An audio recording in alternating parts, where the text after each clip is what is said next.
Ladies and gentlemen, let me open the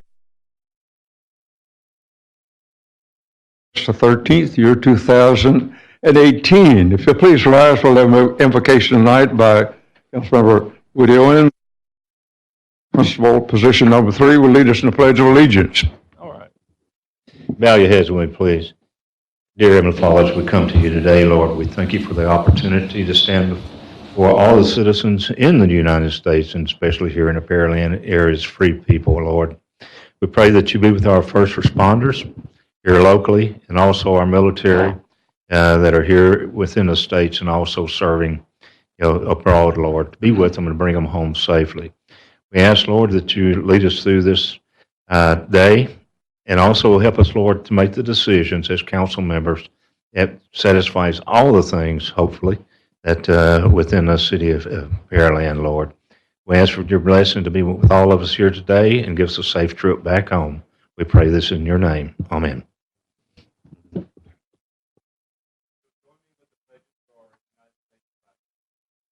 Pledge allegiance to the flag of the United States of America and to the republic for which it stands, one nation, under God, indivisible, with liberty and justice for all.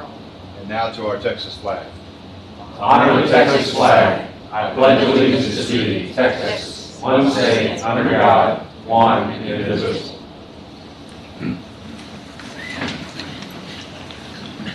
I want to express our appreciation for all of you being here tonight. It's always good to see citizens from our community be a part of our process. And as we go through the process tonight, we are covering a number of items.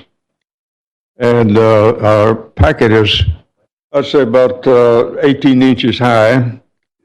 And we're not going to vote on every page, fortunately, but at least we have a nice stack to work from. Moving to item number 3 on our collective agendas, and we have copies of agendas out on the table in the entrance. Roll call, and all of our city council members are here with bright and shiny faces.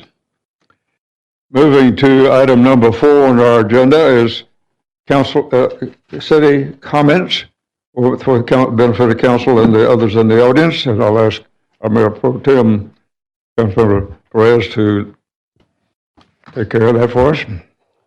Thank you, Mayor. I'll read these out in the orders I received them. First, Dana Morrison, if you'll please come up. If you'll give us your name and address for the purpose of the record, and please keep your comments to 3 minutes. I'll let you know when about 30 seconds is up. My name is Dana Morrison. I live at 3405 Fox Court, 77581. I'm going to read this so I don't forget any points. Thank you, Mayor and City Council members, for this opportunity to speak. I'm here tonight in opposition to the gas station proposed at the intersection of John Lizer and Pearland Parkway. After reaching out to neighbors last week through the social network site Nextdoor, I heard from numerous people who are also opposed. I've been a River Mist HOA board member for 18 years. I worked hard for my neighborhood to ensure we maintain our property values and that sound decisions are being made for our community. I understand the need for business taxes and Pearland progress, but that intersection is not the place for a third gas station within 0.5 miles from 2 other gas stations. The other 2 gas stations are in a reasonable location, being located at I-35, whereas this one would be embedded among several surrounding neighborhoods. Anyone in need of gas can go the 0.5 miles to one of the existing gas stations. There's no need for a gas station at this location. It doesn't make sense. We're becoming a city of gas stations. At one city council meeting I attended, the mayor said we don't want to become a city of gas stations. Well, we're heading that direction. Additionally, it would be across from the park, which doesn't appear to be in line with the master plan community, a gas station so close to a park. It would create dangerous and frustrating road congestion. That area is already backed up both ways on John Lizer during morning and afternoon traffic. To avoid that backup, people cut through our neighborhood, River Mist, to avoid that intersection, especially high school kids getting to Pearland High School. Traffic and cutting through our neighborhood will get increasingly worse with the gas station on that corner. That area is surrounded by residential housing. Gas stations are hazardous and can negatively impact our environment, which could also negatively impact our property values. Late or all-night hours will possibly draw unscrupulous people, shine bright lights into neighborhoods, and increase noise. However, a 9-to-5 business in that location would not create such a negative impact in that area. Decisions like this that impact so many people should be based on need. There is not a need for a gas station at this location when there are 2 down the street and a Buc-ee's not too far on I-35. I understand it's at the permit stage right now, but I'm going to research to see if an environmental impact survey is required and if it has been done, and to be sure that no requirements for the Pearland Parkway overlay zone have been waived. You've done everything you need to do legally, but we rely on you to look out for the best interests of Pearland residents. I hope you'll consider the best interests of the hundreds of homeowners that live off John Lizer and Pearland Parkway, residents who want to enjoy a refurbished park without the drawbacks of a gas station so close, and those that travel that way every day to and from work.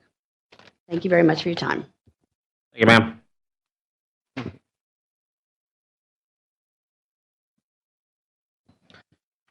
Next, Ms. Kelly Moody. If you'll please give us your name and address for the purpose of the record. Please keep your comments to 3 minutes, and I'll let you know when there's about 30 seconds left. Hi, my name is Kelly Moody. My address is 3708 Pine Bark Court. Thank you for the opportunity to be here tonight, Mayor and council members. We're members of the Forever Parks Foundation, and we came here tonight just to say thank you. Thank you for our partnership, and thank you for the support that you provide under a contract with office and staff support. Am I closer? Thank you. I'd like to introduce the members that are here. This is Alicia Rodriguez, our secretary, Mike Dulesky, our member, and Buck Stevens, ex officio member. Your support has helped us with our mission to partner with the city to establish premier parks, facilities, and programs in Pearland. I'm honored to have recently been elected president of the foundation, and I look forward to carrying forward the hard work that has already been done. We're continuing our partnership with iRun Productions to host the Turkey Trot event to help build a healthier community and a fun activity for our residents to participate in. And that, along with some other fundraising projects, we are working on our current initiatives to support the financial assistance program that the Parks and Rec Department offers, as long as getting started with our outdoor initiative program. And then we'll work with Parks and Rec on goals and to see what else we can do in the near future. So thank you very much for the opportunity. I look forward to serving with all of you. Thank you, ma'am. Next, Buck Stevens. You'll give your name and address for the purpose of the record, and please limit your comments to 3 minutes. I'll let you know when 30 seconds is about. Thank you very much. Charles Buck Stevens, 4701 West Orange, Pearland, Texas, 77581. Thank you for the opportunity to come before you. Greeting Mayor and Council. I come before you tonight to address the depot restoration project currently proposed to be funded through hot tax.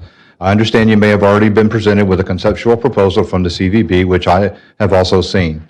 As a member of the most recent steering committee created by the mayor, I want to let you know I'm fully 100% in support of the original scope of work to be done.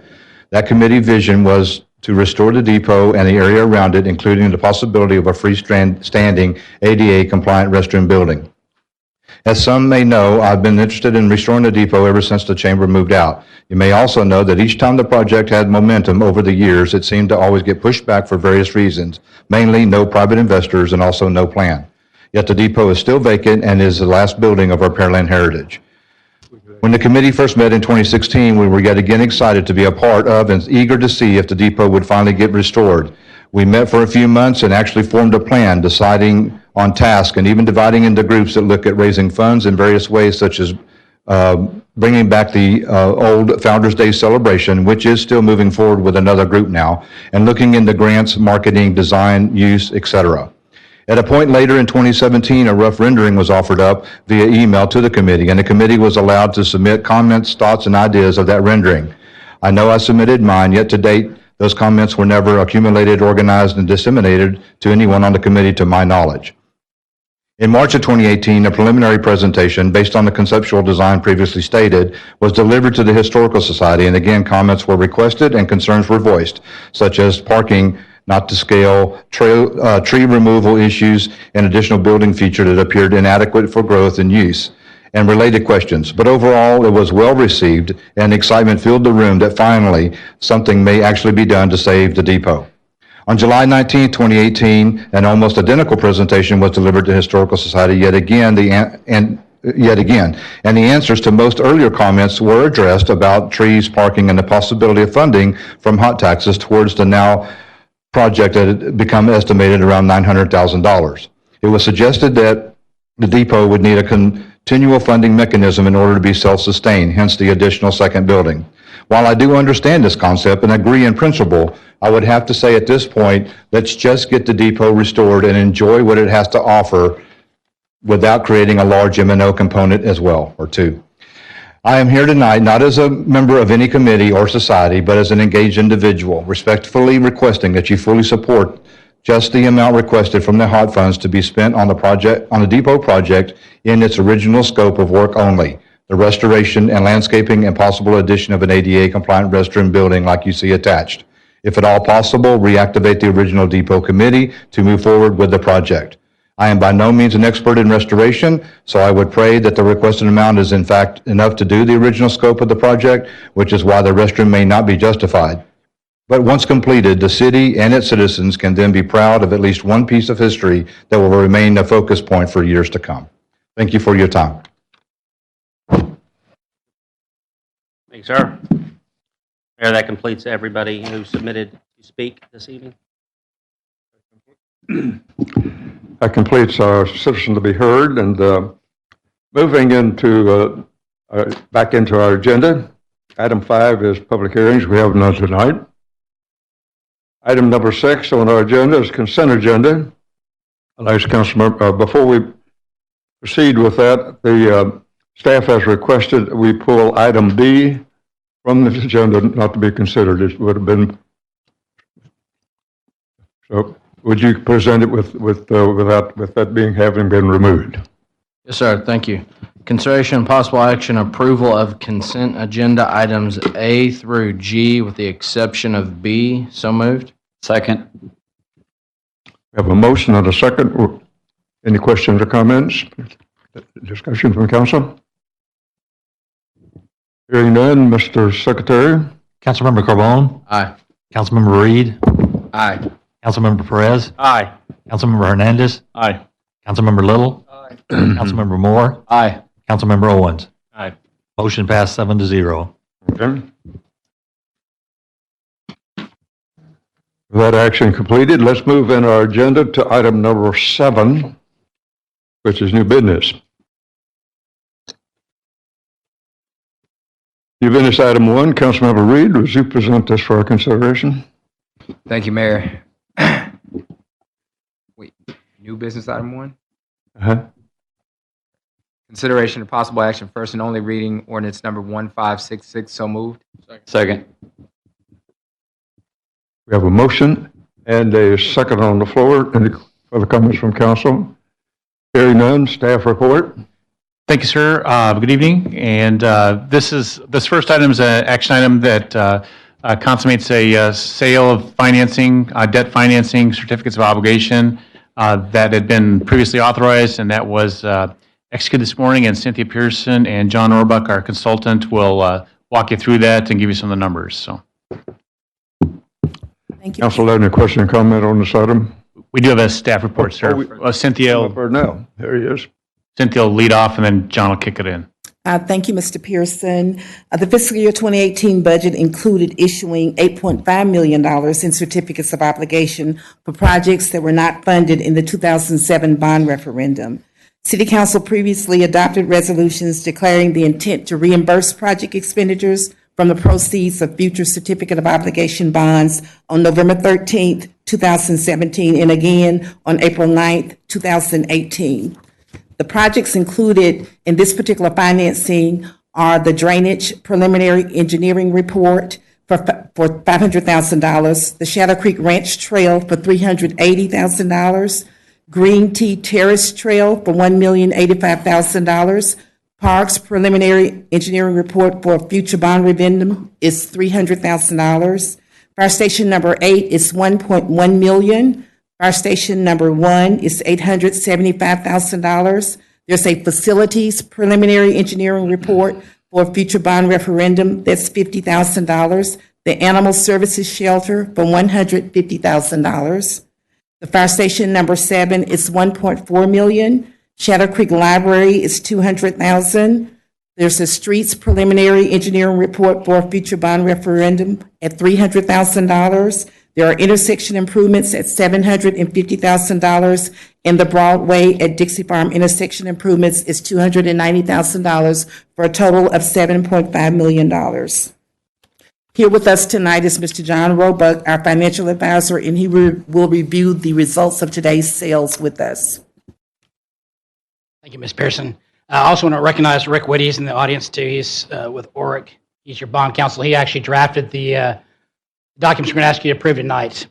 In addition to the certificates of obligation that Ms. Pearson was talking about, we also want to go through the results of the permanent improvement bonds and the water and sewer revenue bonds. As you recall, we actually came to council back on June 25th and also July 9th and had two readings, basically authorizing the city to execute bond issues as long as we hit certain parameters, which we did.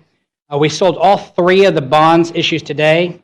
They were very successful in the market, and that's what this report goes over. You'll turn to page 1. As you know, I like to go through the bond market review, and that's what page 1 is. It's the bond buyer index. Again, it's a weekly index of municipal bonds. The red line focuses on the revenue bonds, and then the blue line focuses on general obligation bonds. Current rate for general obligation bonds is at 3.98%, and revenues 4.48%. As you'll notice, we had a little uptick from last year about this time. A lot of this is due to the, number one, the economy, and also, number two, the tax. Also to the Jobs Act that was passed in the end of 2017. But even with that said, we're still in great range, well below the historical average, and we actually did better than these metrics here with our bond sales. Next page.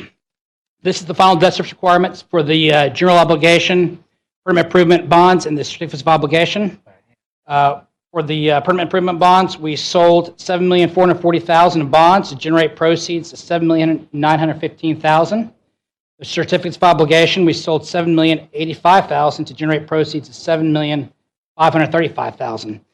And if you follow left to right, your current debt service requirements, and this is general obligation debt only, current debt service requirements there on the far left, include the two bond issues on the far right, your resulting debt service requirements after the sale of the two bond issues. Final source and uses of funds. Now, like I said earlier, we sold $7,440,000 in bonds to generate $7.9 million in proceeds for the permanent improvement bonds. All cost to interest rate was a 3.408%. The certificates of obligation, again, we sold $7,085,000 to generate proceeds of $7,535,000. All cost was a 3.412%. Next page, this is the water and sewer bond issue. We sold $19,050,000 in bonds to generate proceeds of $20,895,000 in bonds pursuant to the CIP. And then the sources and uses of funds, again, $19,050,000 in bonds, it's premium less expenses, total proceeds of $20,895,000 in proceeds. The all cost to interest rate there was a 3.373%. And then finally, we have the schedule of events. We've gone through all of these dates already and all these actions. Tonight, we're here, the highlighted blue there in the middle of the page. August 13th, we're asking you to approve the certificates of obligation. Again, the permanent improvement water and sewer bonds were previously approved by the City Council and just needed Cynthia Pearson's signature this afternoon. But the last date there is September 11th, which is when all the bond issues will close and the city will receive the funds from all three bond issues. With that, I'll be happy to answer any questions. And I know Mr. Whitty will be happy to answer any questions you have regarding the documents we're asking you to approve tonight.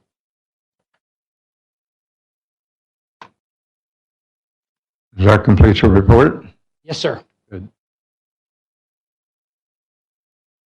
Ms. Peterson, did you have some requirements to add to that? Okay. So, let's run the council here. Councilmember Carbone. Thank you, Mayor. Can you touch on our current bond rating and the most recent press release Moody's has put out in regards to that? Sure.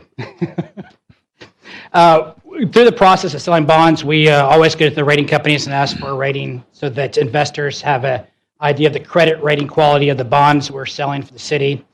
Currently, And this has been the same for the last couple of years. Moody's rates the general obligation debt of the city at AA2, the water and sewer AA3.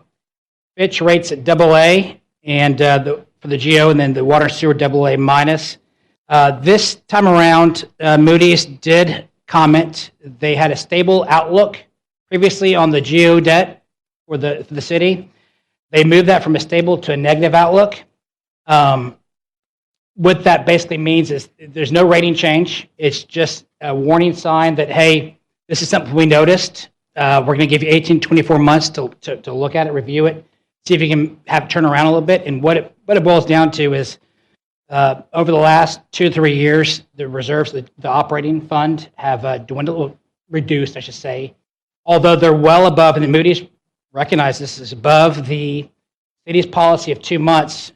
It's seen it go from 28% of revenues down to about 15%. And it's more the trend than anything else. They like to see about 25% fund balance reserve. But just seeing a trend go from 30 to 15% caused them a little concern. And if we address it, which we have had conversations with Ms. Pearson, Mr. Branson about this, which I think you all had a conversation last weekend about also, I think we'll be fine. And so if our rating goes down, that's essentially the city's credit That's correct. score. So if we see the rating slip, then we're likely going to be paying more for future debt service as compared to our current rating. That is correct. And so if we see another drawdown, significant drawdown in your reserves in future years, there's a potential that Moody's will downgrade us down to what we call a AA3, which is one notch lower. That equals anywhere from 2 to 4 basis points on your debt service requirements going forward, future bond issues, not past bond issues. That's locked in. And so, yes, it could have an impact going forward. And with other cities comparable to Pearland, what do you typically see their general fund reserve balance policy? It's all over the place. Different cities have different ideas of what they want their fund balance to be. Obviously, we just went through Harvey, which could draw down their fund balance some, but also one-time expenditures, capital expenditures. They're going to draw your fund balance down. It's a catch-22. I mean, you want to have a healthy fund balance to deal with issues that come up. You don't want to have it too high, because too high means you're collecting too much sales tax or too much property taxes, and it's basically just wasting money, just sitting around for an interest not being used. Okay. And so you said we've got about 18 to 24 months before the rating agencies would start any potential downgrade. So in my opinion, we probably need to address it in this budget cycle. That's going to last from now maybe 14 months out. That's correct. Okay. And I think y'all have a relatively balanced budget, if I'm correct. Am I correct in saying that? We've got a balanced budget, but our current general fund policy is 2 months, which they don't like, and I think our excess over is like $17,000. Right. And correct me if I'm wrong, but most of the time your balanced budget revenues come in a little higher. You watch expenses of the years, and hopefully your reserves build up because of the balanced budget. So, John, if I may ask a question, and in order to say it in other words, it's a credit watch is what it is. If it goes down lower, then there could be implications. Correct. We're already, just so everybody knows, we're above our fund balance policy. It's just the amount above the fund balance policy. One of the things that we're going to look at doing is bringing back to you an amendment to that policy where we look at a percentage instead of an actual 2 months reoccurring, and then council can adopt that policy based on a percentage. And it could be anywhere from 10% to 25%, which is the 25% that John referenced. So we're going to bring that to you in a policy, but from a budget standpoint, I think we're in I know we're in good shape, and from a credit rating, we're in a good shape as long as we don't go below that fund balance policy. And again, they would like to see a little bit higher reserves, but it's more of the trend for the last 3 years. where it's gone from 30% of revenues down to 15%. And it's a yellow light, not a red light. Yeah. The rating is still the same. And it did not affect you, by the way, it did not affect you in all in the market from what we can tell today. And I guess that's something we didn't talk about on Saturday during our budget meeting is that policy change. I think it does make sense to look at that. And I guess since we've got the expert here, right now we're at 2 months, so that's roughly 17%. So when Mr. Branson says 10 to 25, let's go ahead and set a floor of that 17%. And I don't want to see us considering anything lesser than what we currently have. Am I thinking through that correctly? I think that's wise, yes, sir. All right. Thank you. That's all I had, Mayor. Okay, Councilor Reed? I don't have anything, Mayor. Okay, Councilor Perez? Thank you, Mayor. Following that train of thought, so just to reiterate, it wasn't the policy, it was the trend. Since we had electively over the last few years, as a council, elected to pay down because we were so much higher over our minimum balance, we reduced it. We reduced it over the last few years. So are we expecting that if we hold our minimum policy and continue that level, that there would be any reaction to our credit rating? Good question. I think they want to, based on the conversation I had with Heather Gus, who's their analyst, they want to see it increase a little bit. They don't want to see it drop anymore. If they continue the trend that we've seen in the last 2 or 3 years, I bet they downgrade. But it's also very difficult to raise your reserves. It's going to be costly, but it's a catch-22. I mean, you're wise for spending down the reserves because you use capital projects. You also had Harvey. That saves taxpayer dollars from having to levy a tax, issue debt. It's very wise. They see it as you need to have reserves in case an emergency happens. So, 17%, I'd say probably 20 at a minimum, 25. If you target 20, 25, you target 17 at minimum, don't go below that. I don't think they're going to punish you for being at 17%. They're showing 15% in their report, so 17% is higher than 15, so I think you'll be all right. 17. And it's just that one agency, correct? It's that one, correct. Fitch did not mention that at all. They mean, again, 15% is okay. You're well above your policy, internal policy. Just for my edification, so let's say if we were reissuing this debt at about $20 million, if we downgraded or got downgraded by Moody's, what would the additional cost, just apples to apples, for this bond reissuance be? We talked about that earlier. Probably $350,000. I mean, $20 million, probably $350,000, $400,000. And we'd be talking about several $1 million worth of additional investment into the reserve to be able to get back up to the level that they would. Okay. Do we anticipate? Let's say ignore the possibility of us going out for a referendum for a bond election. Do we have any other bond reissuances that are coming up that are scheduled, or do we anticipate over the next couple of years? We have, I believe, 3 a year for the next 5 years, even without the bond election. Okay. So we do need to keep an eye on it because of the financial impacts for these bond reissuances. But I guess as our financial counsel, would you recommend that we hold steady? Would you recommend we work proactively?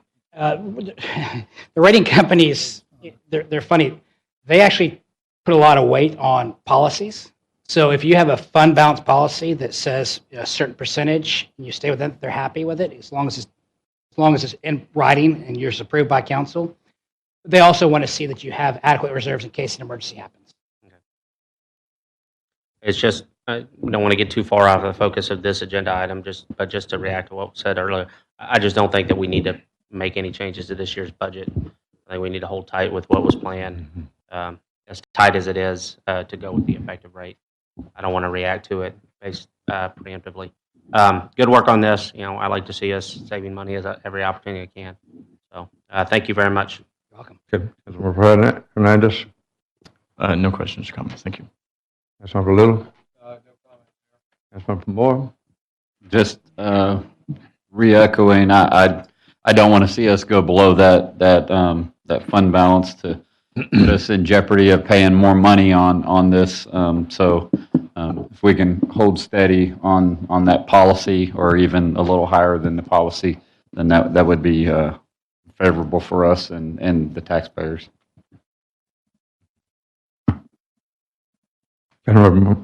Owens? Yes, sir. I got more of a question than anything else. On the second page on the list of the projects that we're looking at on this, can any of those at any time be changed?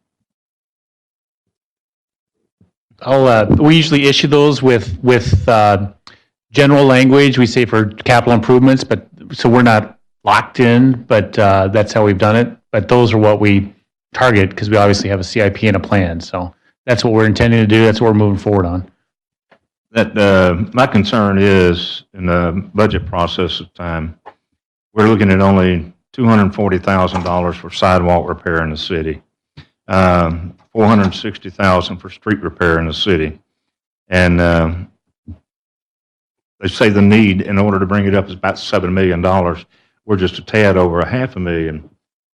One of them that I'd have a concern with is the Green Tea Terrace Trail at about $1.1 million.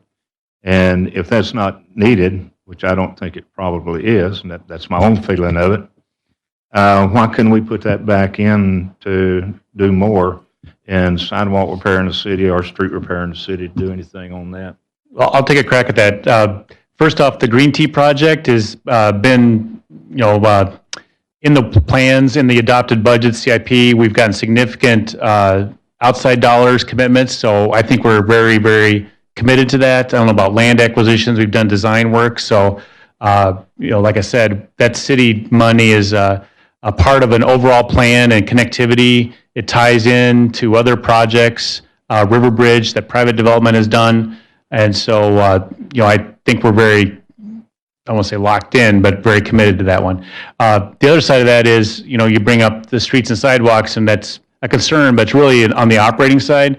We wouldn't suggest, and that's a whole nother discussion, if we want to start getting into bonding for street and, sidewalk maintenance repair work for 20 years, that'd be a rabbit hole of keeping it doing that, because we'd have to keep issuing that debt for 20 years for every time, trying to shore that up. So I think it'd be a Band-Aid on a bigger issue. But these projects that were identified in the CIP that's been adopted in the budgets prior, that includes things like the Green Tea for capital new construction like we've got. I understand where you're coming from, but I think, the money that we're going to enter for sidewalk and street repair is a pitiful amount of money. Actually, when, the need is about $7 million a year to bring them back up to standards or what have you. But, that won't even repair potholes or what have you over a period of a year or time in there and through the operation and maintenance side of it. And I was just wondering if some of these things, it's good to put these new things in here, but my goodness, we're letting everything, go downhill from this side over here of just maybe $1 million, $500,000 to sidewalk repair and street repair. So I just want to find out if it's not in concrete now, can we change some of those to be able to do that and bring some up to standards? Because some of the areas that we have, especially from 288 coming east over here, some of the older subdivisions and what have you, is really getting into the shape that you see people that are actually walking in the street rather than walking on the sidewalk because they can't do it. So that was my only question, if it could be used. Councilor Perez? Yeah, just one follow-up question for Clay and maybe Cynthia. Just out of curiosity, let's move forward with this, not to interfere with anything that we're doing with these refinances, these CO bonds. But we're moving forward with TERS money being used for a couple of these projects we're using for the CO. Are y'all aware of any prohibition where we could use TERS reimbursement to pay down some of these bonds early? Is that a strategy that would be beneficial to us at all? And if so, if there would be, what would the penalties be if it's punitive? I'm really not aware of that at this point. We are going to have some conversation with both bond counsel and our financial advisor later on about the TERS and the possibility of what we can do with those funds. So we will get back with you and let you know what we find out at that time. Okay, so if we move forward with this, we can still issue the bond for those projects. If we find out from that, subsequent to that meeting, that we can use the TERS reimbursement to pay down those early, is there any penalties? As long as we're paying with cash and not refinancing with other bonds, we can pay them off well before the call date, even the new tax code. All right, thank you. Any other comment or questions? Council? Would that be the same with PEDC issued debt? Yes, sir. All right. Okay. Secretary, look like we have a motion second on the floor here. Councilmember Reed. He stepped out for Oh, just a sorry. moment. Catch him on the replay. Councilmember Perez. Aye. Councilmember Hernandez. Aye. Councilmember Little. Aye. Councilmember Moore. Aye. Councilmember Owens. Aye. Councilmember Carbone. Aye. Motion passed 6-0 with Councilmember Reed absent from the chambers. Okay. That information tucked away. Let's move to new business item number 2. Councilmember Perez. Thank you, Mayor. Consideration of possible action, resolution number R 2018-146. So moved. Second. We have a motion second here from council. We have a motion second on the floor. Staff report. I'll ask Mr. Epperson to walk through this one for us. Thank you, Mr. Pearson. This resolution is to authorize expenditures associated with a couple of items that we are asking Brazoria County Toll Road Authority to change order into the toll road project. The first one is associated with the existing agreements we have between the city and the management district in Brazoria County to add a lot of the aesthetic enhancements to the corridor. And specifically, this is a piece of larger project, which at the time of bidding was not ready to be added into the project. And it's the foundations for the sculptures that will ultimately go out on the 288 corridor. And then the second item is associated with the Hughes Ranch Road project. It's a piece of the drainage infrastructure for that project that will go underneath the intersection of Hughes Ranch Road and Smith Ranch Road, which that is the eastern entrance to the T-ramp access and egress from the toll lanes. And so when the county goes in to tear that intersection up and reconstruct it, it makes sense for us to go ahead and get this 42-inch outfall pipe underneath the roadway as they've got the intersection pulled apart. We have that project, Hughes Ranch Road, out for bids right now, but we won't get bids in and be able to award that project in time to build that outfall pipe before they get to the intersection. So it makes sense to add that into their project as well. We've worked with Brazoria County Engineering on this, and they're in full support of these and ready to take these to Brazoria County Toll Road Authority as well. And we have an existing interlocal agreement with them that allows for these type of change orders to be added into their project, and then we reimburse them for those costs. The one other point, the foundation bases for the sculptures is being paid for by PEDC, and the outfall pipe is being paid for out of the Hughes Ranch Road project.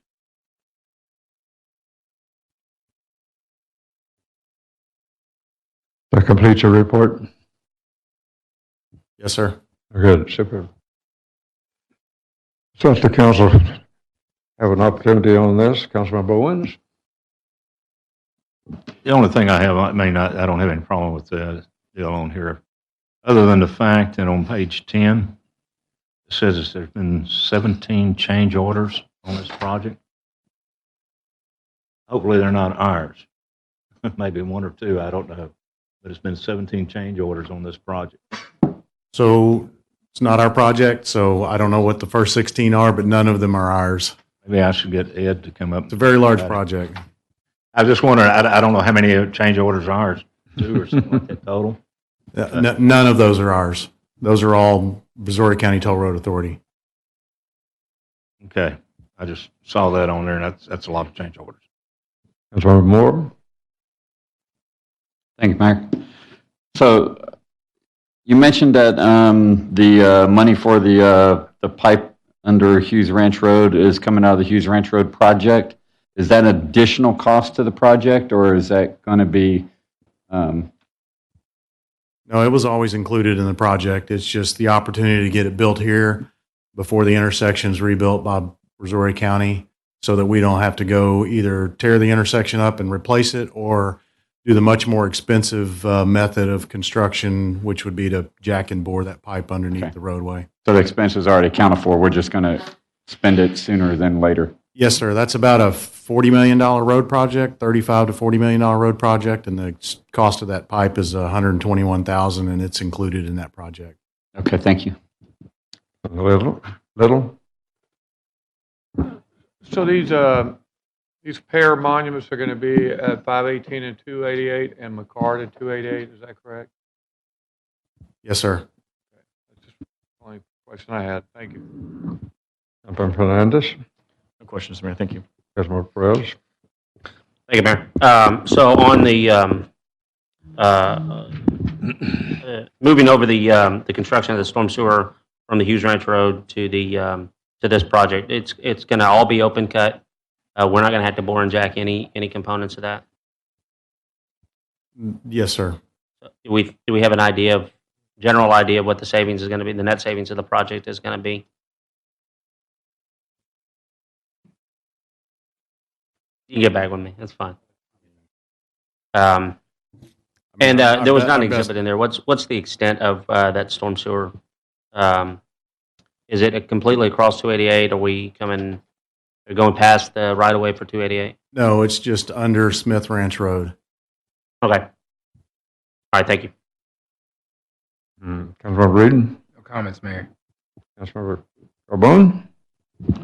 Thank you, Mayor. So in the resolution, it mentioned it has an amount of 500,000.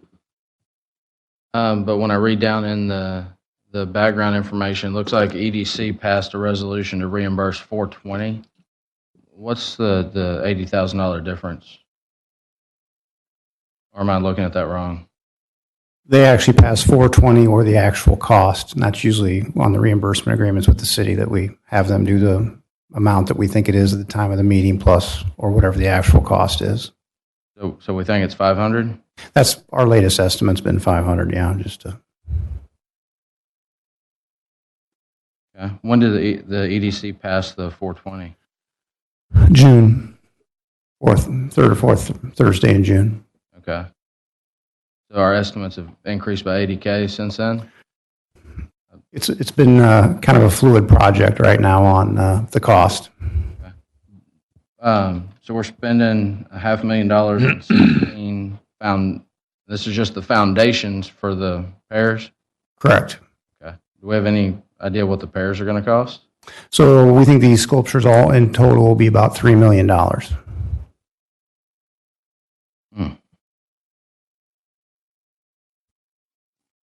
right. Thank you. Okay. Council, any further wrap-up comments? Hearing none, Mr. Secretary, we do have motion second on the floor. Councilmember Perez? Aye. Councilmember Hernandez? Aye. Councilmember Little? Aye. Councilmember Moore? Aye. Councilmember Owens? Aye. Councilmember Carbone? No. Councilmember Reed? Aye. Motion passed 6-1. That information wrapped up. Let's move to new business item number 3. Mr. Hernandez. Thank you, Mayor. Consideration and possible action, resolution number R2018-147. So moved. Second. There's a second one on that? Yes. We have a motion and a second. We're in discussion. Staff report. Thanks, sir. Mr. Hardy is here. Sorry. So we've had a public hearing, and this is the actual program year action plan. And Joel, I don't know if you want to highlight anything else on this. Thank you, Clay. Mayor and Council, this is the final measure to approve our annual action plan to be submitted to the Housing and Urban Development department this week. This is a plan that's been put before council and the public over the last few months in the form of public hearings, and we've had the appropriate amount of time for public comment. Last Monday, we were before council with a public hearing to wrap that process up, and the plan is ready for submission to HUD this week, pending your consideration and affirmative action.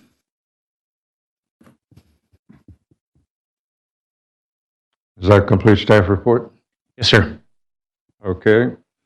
Let's move for council consideration. Councilmember Carbone, No comment, Mayor. Councilmember Reed. Okay. Councilmember Perez. I'd just like to comment, I think in particular counseling and lectures in the neighborhood center, these are valuable contributions to keep those organizations thriving. So I want to thank all the effort you put in to organize this, or all the effort staff's put in to organize this. No additional comments, Mayor. Councilmember Hernandez.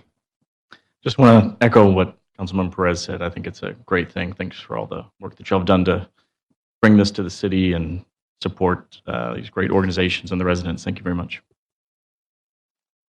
Councilmember Little. Councilmember Moore. No comment, Mayor. And Councilmember Owens. No comment. Okay. Mr. Secretary, we've got a motion second on the floor. Councilmember Hernandez. Aye. Councilmember Little. Aye. Councilmember Moore. Aye. Councilmember Owens. Aye. Councilmember Carbone. Aye. Councilmember Reed. Aye. Councilmember Perez. Aye. Motion passed 7-0. Moving in our agenda to item number 4, Councilmember Little, you present this for our considerations. Thank you, Mayor. Consideration and possible action, first reading of ordinance number 2000M-173. So moved. Second. We have a motion and a second on the floor. We're in discussion. Staff report. Thanks, sir. This is a rezoning just off of Wagon Trail and going from this NS district to a general commercial. It does match with our master plan for land use. Conducted the public hearing, positive recommendations from P&Z and staff for your consideration. That's it for us. That completes staff report. Yep. Okay. Councilmember Little, Councilmember Owens, No comment. what's your feel on this? Moore? I think it makes sense with the other general commercial that's surrounding it already. It just extends it on the other side of the road a little further out than, so I don't have any issue with this. Councilmember Little? I agree with Councilman Moore. I rode by this property, and it's all general commercial around it, so, and it's a nice-looking building. It makes sense, so I'm for it. Councilmember Hernandez? No comments. Thank you. Okay. Councilmember Perez? No comment. Councilmember Reed? No comment, Mayor. Councilmember Carbone? No comment. I'm gonna write that down on my calendar. Councilman Perez had no comment. Okay, we have a motion second on the floor, Mr. Secretary. Councilmember Little. Aye. Councilmember Moore. Aye. Councilmember Owens. Aye. Councilmember Carbone. Aye. Councilmember Reed. Aye. Councilmember Perez. Aye. Councilmember Hernandez. Aye. Motion passed 7-0. I said to 0. Moving in our agenda, new business item number 5. Councilmember Moore, would you present this for our consideration? Thank you, Mayor. Consideration possible action, first reading of ordinance number 1565. So moved. Second. We have a motion. And a second, on the floor. Discussion, Mr. So briefly, sir, MUD 22 consists of Lakes of Savannah development. It's been successful residential development on the city's southwest side. This action would help facilitate for the developers to continue that project with some additional land under the same development terms, and would encourage continuity with that. And we believe it'd be a positive for the city long term, and so recommend your consideration for that addition. Okay. Starting with Councilmember Owens, what's your comments? Yeah, I noticed in this one down there, they were talking about doing some improvements on County Road 58 from 48. Do we know what those are? Look at Trent and Robert, but they had talked about that previous to this. I don't know if this is triggering or any different than what they were doing already in the county.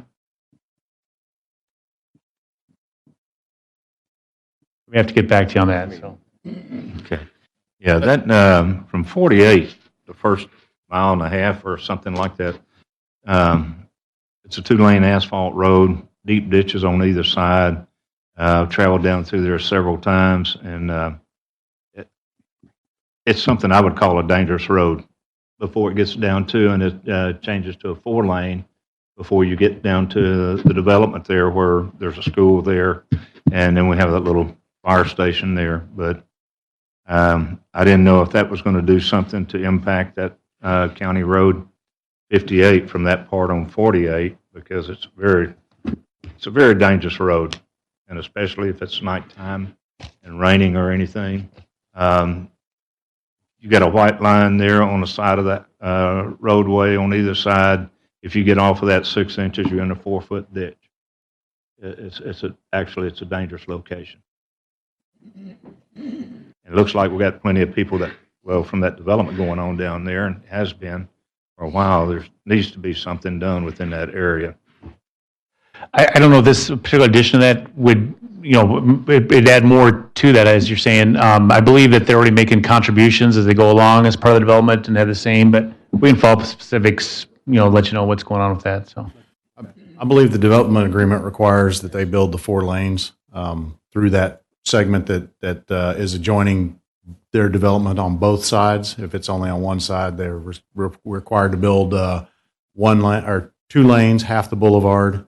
As far as the segment you're talking about, I'm not sure if that's east of there or west of there. I know that the county does have a project to widen County Road 58 in the segments east of there that are currently just 2 lanes. Yeah, the best way to get into that subdivision there, if you go down to Highway 6 and come back up that way into to that area. But that one stretch going down through there off of 48, like I say, it's a very dangerous roadway. More? Yes, so number one, I'm glad to see that this is getting annexed before anything's built there, so we don't go through one of those hard annexation issues. But my question is what is the impact of this becoming part of the city as far as police, fire, water, sewer lines, waste treatment plant, and what is their impact fee to become part of the city for this to help pay for all of those services that they will require? And will the fire station that's already on Lakes of Savannah serve this area, or will it be one of our other fire stations, and which one? So a lot of different things in there. First off, and just to be clear, this is an annexation into the MUD. It's not incorporating it into the City of Pearland city limits. So this would remain in the Brazoria County unincorporated areas for services, and thereby policing would be completed by Brazoria County Sheriff. It would not be any impact responses from the City of Pearland. For fire, per the existing agreement, we would continue to service that, and we would do that primarily from Station 5 up on Kirby, which is staffed 24/7. When we get Station 8 online up at Shadow Creek, that'll increase our capacity, and then beyond that, it goes from Fight generally. So fire services, are already going to that area, and so that's what it is. For water and sewer, there's the MUD handles that at present, but that'll eventually be incorporated in the city limits. I believe in the annexation we do collect impact fees, right? And one's shaking, one's not. No, we're not. So, but that'll be planned down the road, incorporated into the city system, and that's already a part of our scoping and scale that we have for water, sewer, and the plans that we have. Can't remember the other services you mentioned. I would also mention importantly that this MUD 21 and 22, there's a strategic partnership agreement that does lay out and protects the city and provides the future annexation. So that's all part of that. Then we have a separate service agreement for fire services. Councilman Little? Clay, you mentioned we were going to continue providing the fire protection under the current agreement. Have we reached an agreement with Lakes of Savannah yet? We have an agreement, and that's what we're living with. If there's a suggestion for moving forward on some amendment to that, we'd have to consider, and we've made some suggestions, but because we've shared in the past, that's nothing that we could bring forward to you. Yeah, that's been a long time since we last made our suggestions. So we went to them with an offer and they came countered and we're kind of in a stalemate right now? Is that... Yeah, we explained our situation and the reality of the services and what we do and if they structure for going beyond that, but we haven't heard back from them for 2 months formally. Hernandez? No questions. Thank you, Mayor. And Councilman Perez?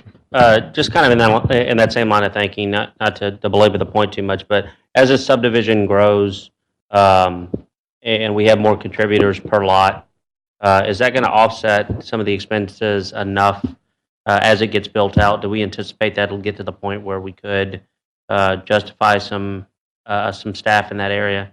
You know, we want to continue. It wouldn't, because the money that's paid is based upon a structure for the services that offsetting some of our existing system in the fire. It doesn't pay for anything more directly, and that would not be our primary area that we add staffing to for fire. Okay, thank you. No additional comments, Mayor. Councilman Reed? Thank you, Mayor. So a couple questions. First, how long will this extend that MUD? Will they still be able, do we know like whether or not, is anyone from their MUD here? How long will this extend? It's Friendswood's Development is the in control of that MUD, right? And I don't know that it would technically extend, well, it would, I guess. So how would it work? In the past, the debt they've issued has stayed within their current maturity schedule, so none of the debt they've issued in recent past has extended the maturity date.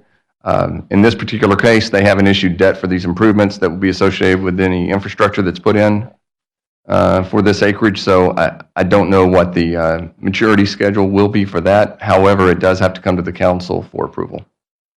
To be extended? No, just to have the authority to issue new debt, they have to have consent from the city council because it's an ETJ MUD. If it were an in-city MUD, that would not be the case. Okay.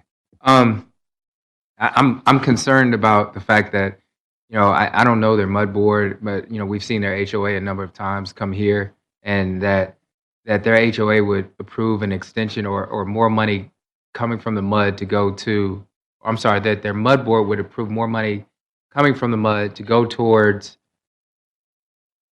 an annexation of I guess 31 acres or parks and whatnot, but not want to put money towards you know, staffing that fire station and kind of the things that we've gone through with them for the past year, or even, you know, maybe restructuring our agreement, because right now, you know, when Mr. Pearson said we have an agreement, it's the agreement, the old agreement. It's not an agreement, anything new, right?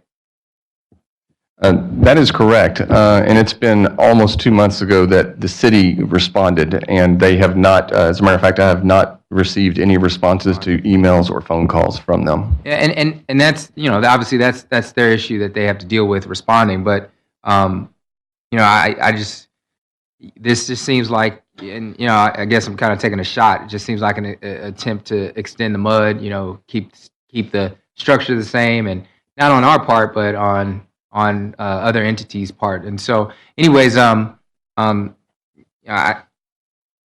know. I'm not really for this. You know, I wish someone from the MUD was here to speak on it, but you know, it just doesn't really make sense. It doesn't align with what they've told us or what they've wanted in the past. And just to clarify, this particular MUD, in the past, the individuals that come have been from MUD 21 that have spoken to the city council. This particular MUD is a developer board. It's not a resident board at this time, so I just wanted to make sure council was aware of the distinction between the two. Just this extension, that's part of their original development agreement, correct? Once the property is added to the MUD, it will be subject to the terms of the development agreement. But this was part of the original plan when they came and sought the development agreement to develop in this area, correct? This specific property was not, but it was anticipated that they were going to attempt to obtain other properties in the vicinity to add to the MUD, yes. Councilmember Carbone? No comment. Mr. Mayor, if I could just add, just trying to present, I guess, our rationale for why we would recommend that. From our perspective, this ensures that there's continuity in the development and quality in that development. If we were to develop without this outside in the county, there wouldn't be near the same controls, and the neighbors that are there, any number of things could happen. So as far as the development, I think we all see the development as a positive, the residential, and continuing that with more of that under these same development criteria would be good for the city long term. And then, as Mr. Coker mentioned, falls under our SPA, so that would be fall under the city at some point in the future. One last question. What's the response time from Fire Station 5 or from new Fire Station 8 to this area? There's it depends. I mean, it depends on if units are tied up and where they go. We've shown and seen some of the numbers and responses. This development would be farther north, so it'd be physically closer than the farthest south parts of that same development. So, just geographically, it'd be a little bit shorter distance time than other parts of the same area. Owens? Mayor, I got a concern about this, what all we've been going through to try to get something done down there in that area. And so, you've got the fire station down there, which is not adequate size to handle that area, and they want to grow. And on top of that, with a fire and EMS, which we don't have, we've got a small building down there. But this sits within 100 to 150 yards of elementary school. And if something was to happen at that school, we'd have to bring somebody from Station 4, Station 8 down there. So as far as I'm concerned, I'm going to vote no on this. Well, I'd say bear in mind that the land's readily available to be developed, whether they do it or not. There's nothing that with where we're allowing for continuity of development in the area and allow for that area to be part of the development agreement and have a higher quality development. But I mean, there's nothing that if we vote it down, it doesn't fix any problems associated with the fire station. It causes more problems than it solves. I mean, I think we've already put the squeeze on the MUD by not allowing them to modify their MUD powers to include the parks, basically because they weren't investing in the fire station. I mean, we've kind of expressed our displeasure with what they've done, but I mean, I think attempting to use this to prevent development down there is not going to work. It's just going to make it worse. I think we need to allow the MUD to annex this area. They can contribute a little bit more. They can get the service for that area, but if we don't allow them to be annexed and they don't come into the SPA, which means that they maintain in the ETJ and not in a SPA, not part of a development agreement that has fire and EMS service. If the ESDs don't get created, then whoever builds a house out there doesn't get fire service if we change that rule. It works for them, not better. Well, the thing about it, I understand what you're talking about, but I think they need to come to the table and talk to us. You go another 34 acres down here, you're talking about another 90, 100 homes within that area through there, other kids going to that school, and we're not able to do anything on it. So my point is that, unless they want to come to the table and talk to us, I'm not going to vote for it. Well, and I agree with Councilmember Owens, and I strongly disagree with you saying that there's nothing or that we're assuming that by not letting the MUD annex that land, that it's going to cause more trouble. Yeah, it could be developed anytime. Why don't we annex the land? I mean, if we really want it, if we really need it, and we want to make sure that it's protected. And that city borders another city that, is not near, or I'm sorry, that area borders another city that's not nearly as profitable and doing the things that we're doing, in our city. But all we're doing is adding to a problem that already exists. I mean, it's been clear over the past year that they need fire protection, right? And so why would we add to that by saying, hey, MUD, go ahead and spend this 1.5 million? And that's obviously the MUD's decision. But again, I don't see anybody here from the MUD to speak on that and why they made that decision. I don't even know. And in fact, the fact that it's still developer controlled tells me that there's probably nobody in the community that sits on this board. And if there is, and maybe one. Shadow Creek started off the same way. Diamond Bay still is developer controlled, and finally letting members of the community onto that MUD. So for us to not even consider the fact, like Councilmember Owens said, that there's a school in that area. There's other things that they could spend this money on. Even though the approval has to come through us, that doesn't mean that we have to approve it just because MUD 22 is saying that we're going to go ahead and spend this 1.5 million. That 1.5 million needs to be given over to helping develop that fire station and maybe even restructuring that contract, that agreement. Again, I don't see anybody from MUD 22 here, so I'm going to vote against it. I almost think that maybe we should table it so we can talk to them, unless maybe Trent or Darren can give us a little bit more information on what the conversation was like with MUD 22. I just think we're mixing two different issues. Let's No, see. just let me respond to what if you they said. can you give me some information on whether or not you spoke to MUD 22, or Trent, did you speak to MUD 22? And with respect to the fire agreement, or with respect to the development? Respect to this. With their request, I only received a request for the annexation of the property from Alan Boone Humphreys, who's the MUD counsel. Exactly. We did have discussions with MUD 22 last year. It was in the fall when the council considered amendment to the development agreement, which contemplated the addition of this property at that time when the development agreement was amended. Trent? No, sir, I've had no discussions with them. Again, I don't see how that's relevant to what we've already gone down the road of what we want to do with the fire station. We've already made a decision that we don't want to continue to lose money by expanding service out there, and they have a development agreement that's already in place, and we do service them. Their complaint is how quickly we get service to them. Mixing the ability for this MUD to expand as we've previously given them guidance that they can do under their approved development agreement, doesn't do anything for the fire station. Every time something comes up with the Lakes of Savannah, we can't try and fix the fire station problem. It's a different issue. We're just mixing apples and oranges. Allowing this area to develop as they had planned and get a higher quality development in the area is the right thing to do. We get more contribution as those homes develop and they get into the SPA agreement and allow at least to offset some of the costs. But just saying, well, we're just not going to support anything that you propose out there does not fix the fire station.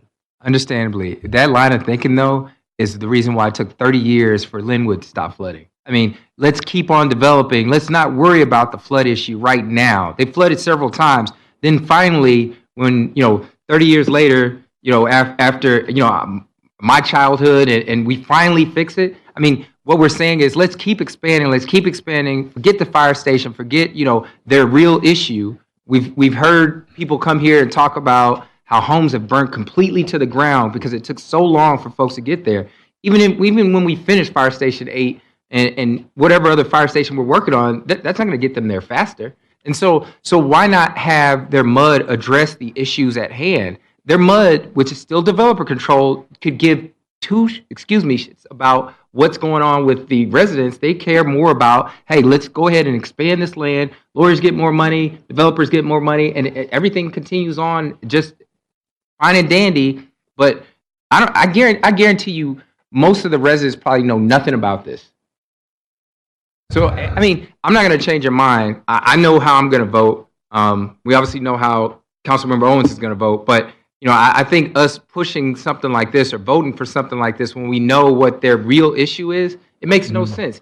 They need to be talking. Their HOAs need to be talking to this mud, but no one's here, so we can't make that happen. I think either it needs to be tabled or voted down. So I just think we're confusing issues. Allowing the mud to expand or not expand, it does nothing to address the fire station. No matter what we do with this vote, it does not fix or help the fire station issue.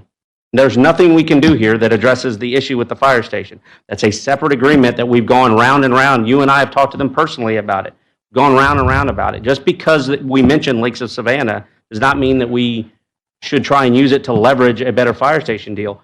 The thought that these developers are going to make money hand over fist and just have $1.5 million or $2 million just hand over to the fire station, if we tell them that expansion of this contingent and then them putting millions of dollars in the fire station, they won't develop it. Their money's not there. Shadow Creek's mud did the same thing 3 years ago. They came to the council. They asked if we could give, or if they could give money so something could be developed. I think it was the parks. I forget exactly what it was. But they came to council.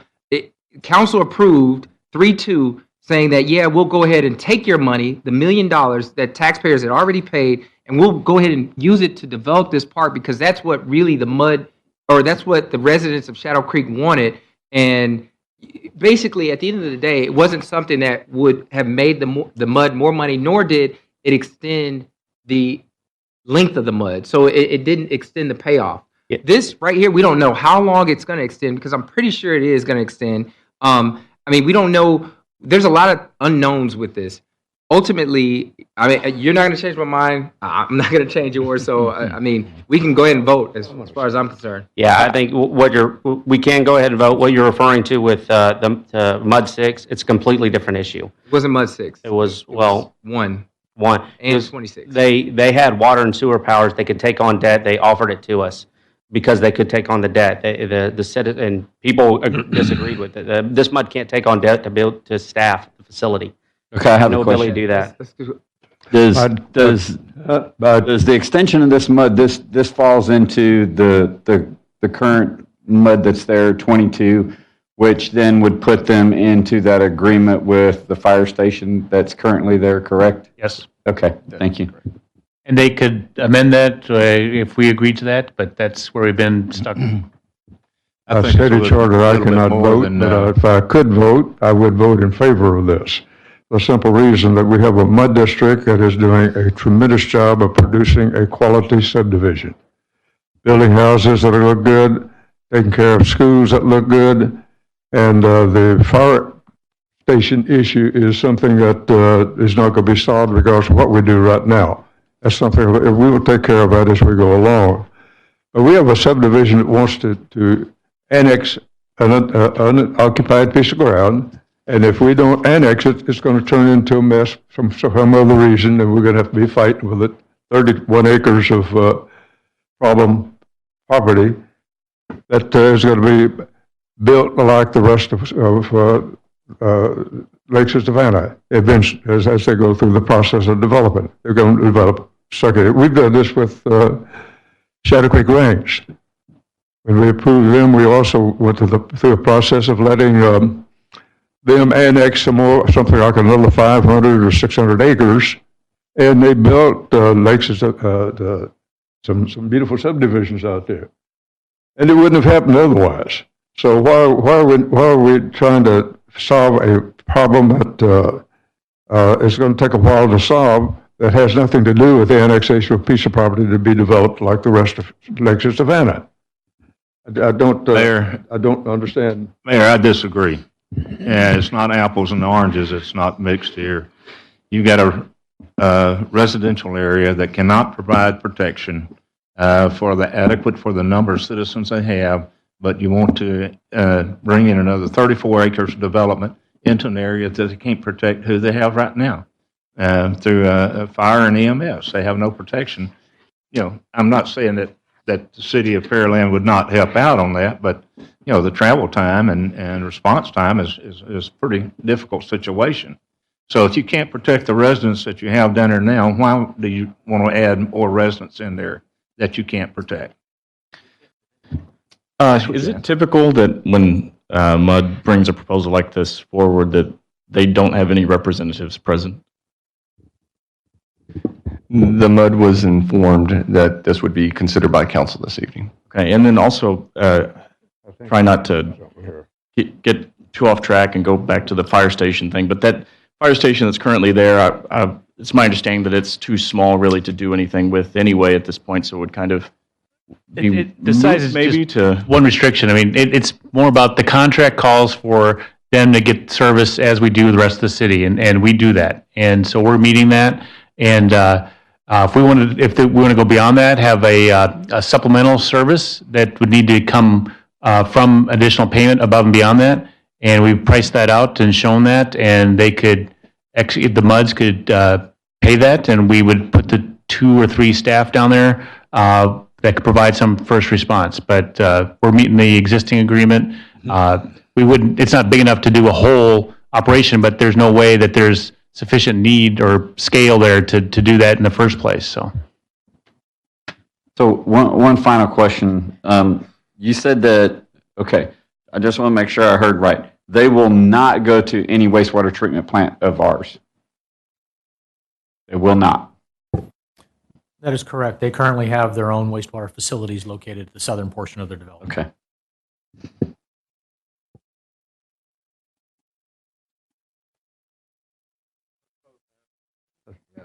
I think we've run out of conversation. Mr. Secretary, I think we have a motion second on the floor. Councilmember Moore? No. Councilmember Owens? No. Councilmember Carbone? Aye. Councilmember Reed? No. Councilmember Perez? Aye. Councilmember Hernandez? Aye. Councilmember Little? Aye. Motion passed 4-3.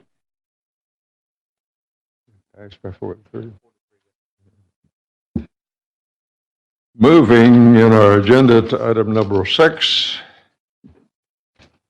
Councilmember Owens, would you start off this item number 6? Yes, sir. Consideration possible action, first and only reading of ordinance number 1497-6. I so move. Second.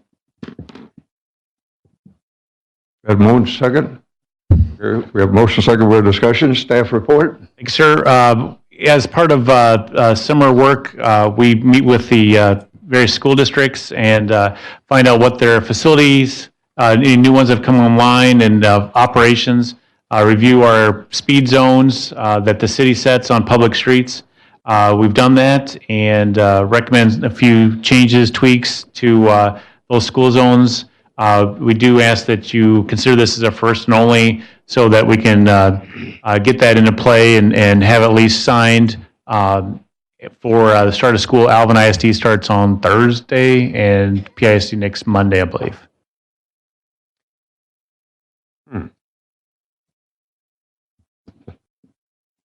Feature report. Yes, sir. Starting back with Councilmember Carbone. Just like to thank staff for reaching out to all the school districts to make sure we get this straight before the school starts. Councilmember Reed. So from looking at this, there was nothing shortened, and this is for Robert. From what I can see, am I missing something? No, Councilman Reed, nothing has changed from last year. As described in the AR, the agenda items only changed with regards to the new school for Alvin ISD, which is McNair Junior High, and adding that school zone in. And then others, we worked with Alvin ISD. They wanted to have about 15 more minutes before the school started, so that just was a time change. No other comments. Thank you. My only comment is for next year, let's try and push this up a little bit earlier into the summer. That way it gives us some cushion if there's any issues. We're not right up against the school year. If council had comments and we had to go back and forth, it may push these adjustments to go into the school year. So if we could get these in July or something next year, I think that'd be helpful. Just so you know, we try just scheduling and demands and timing. It just comes together. So it's not like we just started this in the middle of summer. It just took that long, and so we'll work to try to do that quicker. But it's tough to try to juggle all this, so. I appreciate that. Thank you. Part of that was making sure we had concurrence from all the ISDs before we brought it to you. Okay. Councilmember Hernandez? I have no comments. Thank you, Mayor. Councilmember Little? No comment, Mayor. Councilmember Moore? Councilmember Owens? Okay. Any other comments by council? Last call. Hearing none, Mr. Secretary, we have motion second on the floor. Councilmember Owens, Aye. Councilmember Carbone, Aye. Councilmember Reed, Aye. Councilmember Perez, Aye. Councilmember Hernandez, Aye. Councilmember Little, Aye. Councilmember Moore. Aye. Motion passed 7-0.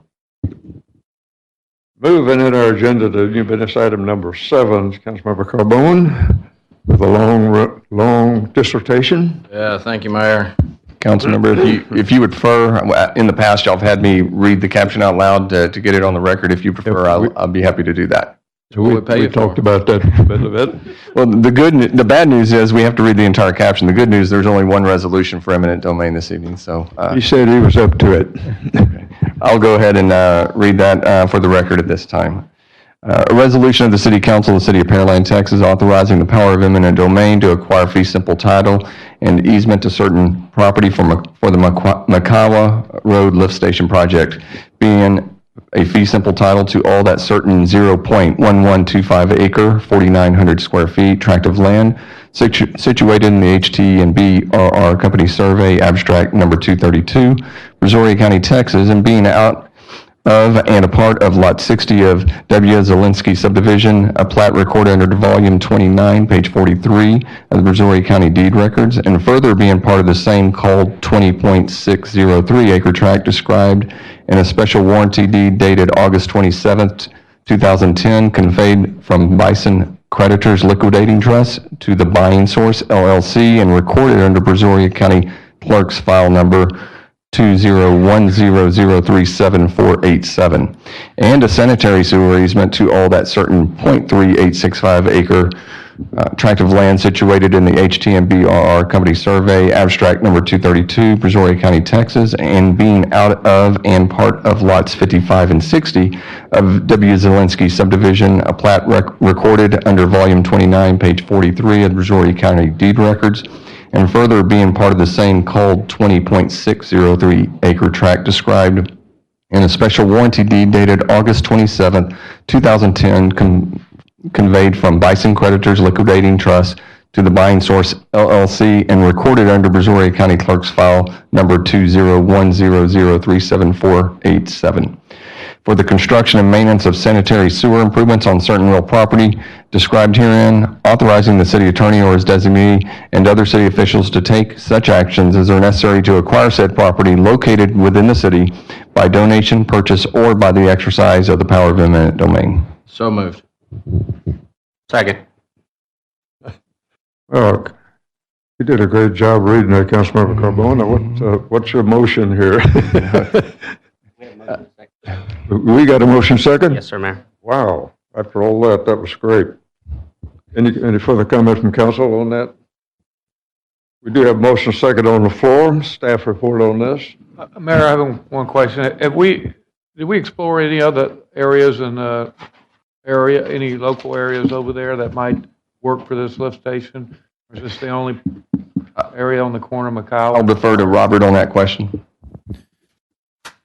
Yes, sir, we did, but this is the ideal location. If we, as the property owner, kind of request a little bit, is move it way to the north, we'd be looking at adding in excess of about $500,000 to the project due to depth, relocation of sanitary sewer lines, and force mains associated with that. So this is from a engineering standpoint, and also taking a look to minimize the depth necessary for gravity and force mains is the ideal location. And the negotiations got us no closer than $140,000, and we're offering $7,700. Yes, sir. Yes, sir. Leave that to Darren. Thank you. This is specifically for the McCard Road extension? This is in preparation of that. Part of it is to relocate, Makawa, not McCard, it's for Makawa. Okay. Either one. They're both going to get done. This is in preparation for that project and relocating our lift stations. We have a couple along there, so basically eliminating one of the 3 lift stations, combining down to 2, and getting those out of the future right-of-way for that project. So it would not be feasible to have it further to the east off of McCard? No, it's the gravity that comes off of Makawa going north on Okay, there that thank you. dictates that. Little Jen to comment on this? Councilmember Hernandez, No comment, thank you. Perez, Reed, Councilmember Carbone, back to you. Comment? Did we get staff report? We did.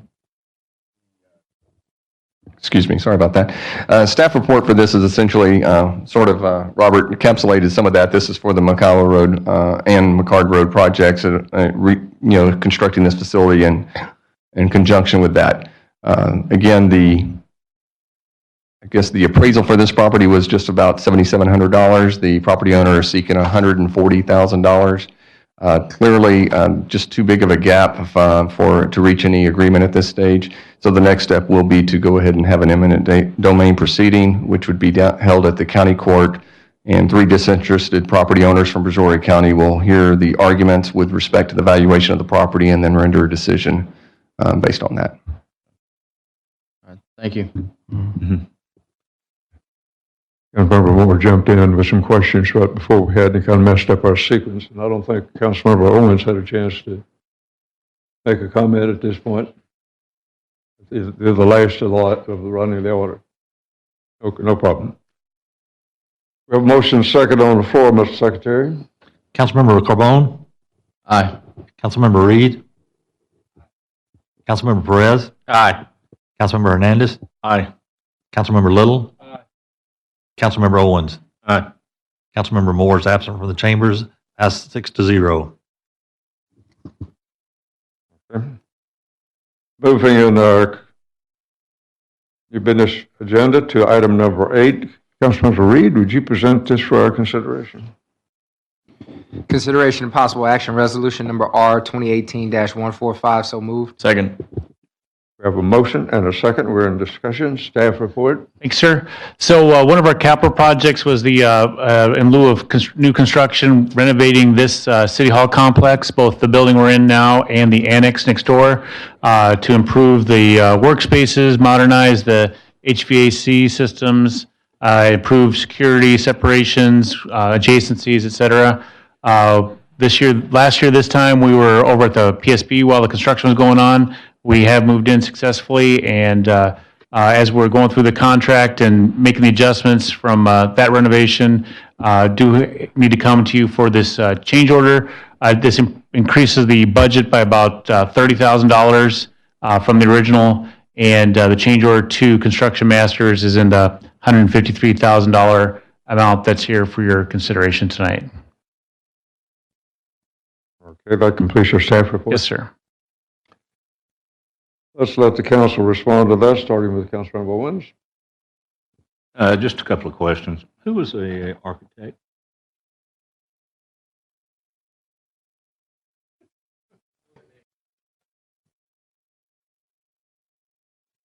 HBL Ziegler Cooper.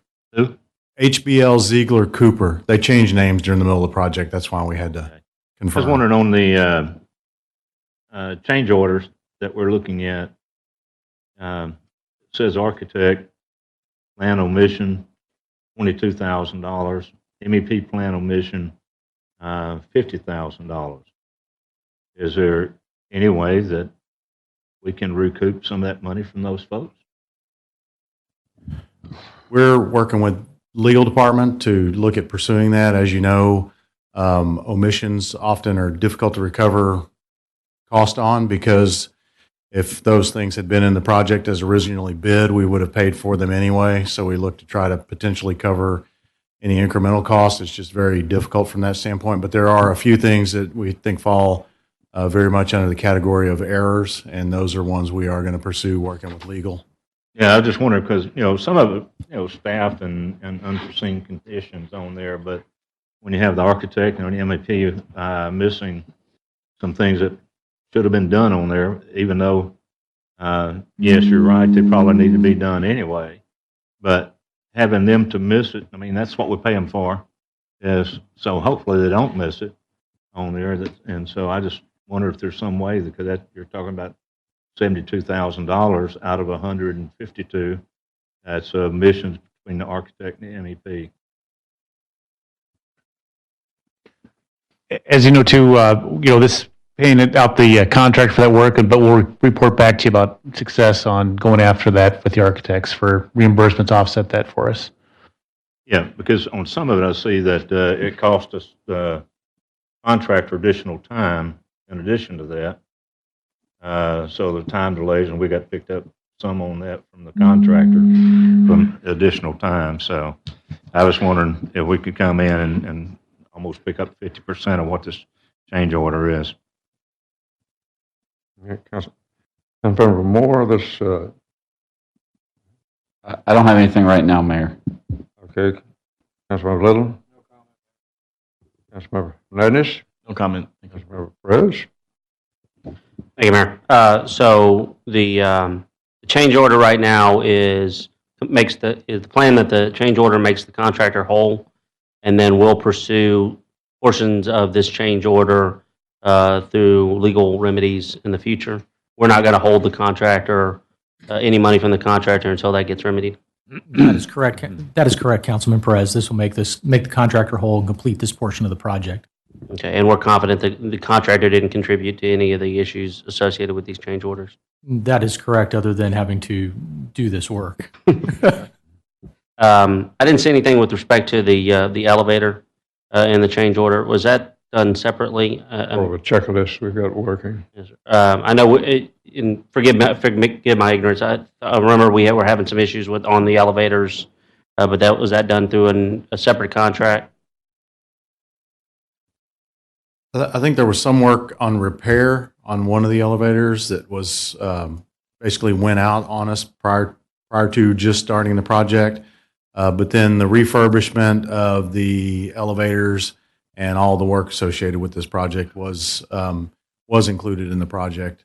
Okay, so this closes, once we place this change order construction standpoint, we're done payment-wise with everything associated with the renovations to these two buildings?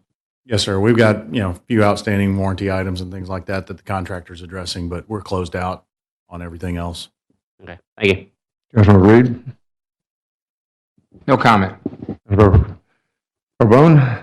Thank you, Mayor. So this item is for a change order for the 152,000. We can see that outlined in detail. But then in the write-up, it says we're also there are funds for the fabrication installation of an exterior monument sign to the tune of $35,000. I don't see the 35K within the 152K detail. You want to answer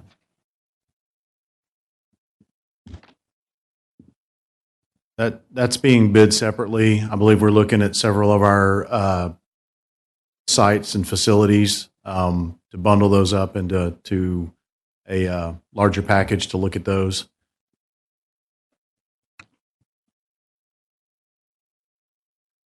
Okay, so we're not funding $35,000 for a monument sign as it's written? We've added that to the budget and have included in the future expenditures the inclusion of that sign. So yes, we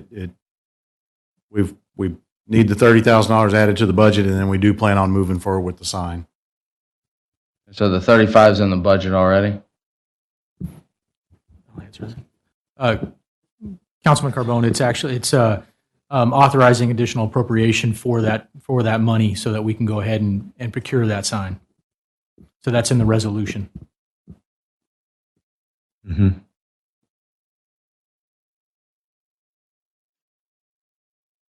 Yeah, I guess I'm not seeing that. I mean, I read that we've got a change order for 152,000.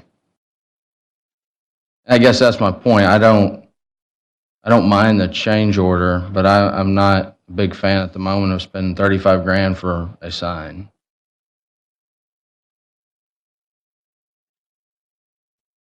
The resolution on page 10 is what includes the approval of the change order as well as the additional appropriation of $30,000.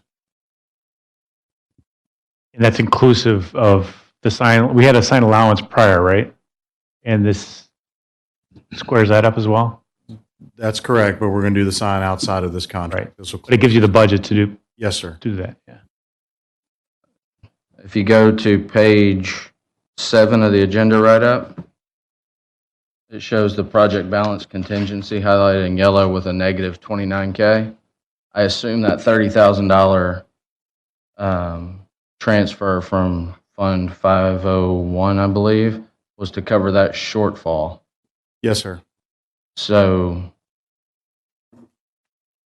we're going to be another 35K short. No, sir. On the same chart, on the line that says construction under expenditures, the future column includes this change order plus the additional expenditure for the sign when we did Okay, that. there it is. So we're within budget if we scratch the sign. If I'm reading that right. Just to be 5K short, right? We're 5K over, because we're paying 35 grand for a sign, and we're 30K short now. I don't know. You're right, I'm sorry, yeah. I'm fine with 152. Once we throw it in the budget for a $35,000 sign, that's below council approval, so we won't see that again. And I'm not a big fan of a $35,000 sign. The thing I mentioned is that we are, as Mr. Jefferson mentioned, going to package those together so the different facilities are consistent, and so that would come back as one package, all right? So you would see a group of them Okay. at some point. Correct me if I'm wrong. but- We could amend the motion to exclude the 35,000, then just have that come back with the package. If that satisfies you. Am I the only one that has an issue with a $35,000 sign? So I guess a question for legal, I mean, with the ordinance that's written, I mean, I think I'm fine with 152, but I don't know that we necessarily need the section 2 where we allocate the 30K over. If the council chooses to amend the resolution this evening to remove that, that's your discretion. I'll make a motion to remove the additional appropriation of the 30,000 from the CIP fund balance. Second. You have a motion. We do have a motion and a second. Mr. Secretary? Councilmember Carbone? Aye. Councilmember Reed? Councilmember Perez? No. Councilmember Hernandez? Aye. Councilmember Little? Councilmember Moore? Aye. Councilmember Owens? Aye. Motion passed 6-1 Okay. was the amendment. Okay, can I ask a question before we go to the next vote? Really a change order, huh? The $30,000, is that for just one sign or is that for multiple signs? 35,000. 35,000, excuse me. That's price assessment for one. We haven't bid that out yet, so. That is, and so it's for an estimate. It's a budget item right now, or was. But it's a budget item for one sign. It'd be the sign for this complex. Okay. That motion, we now have an amended motion. How many signs, how many facilities are going to come back to us?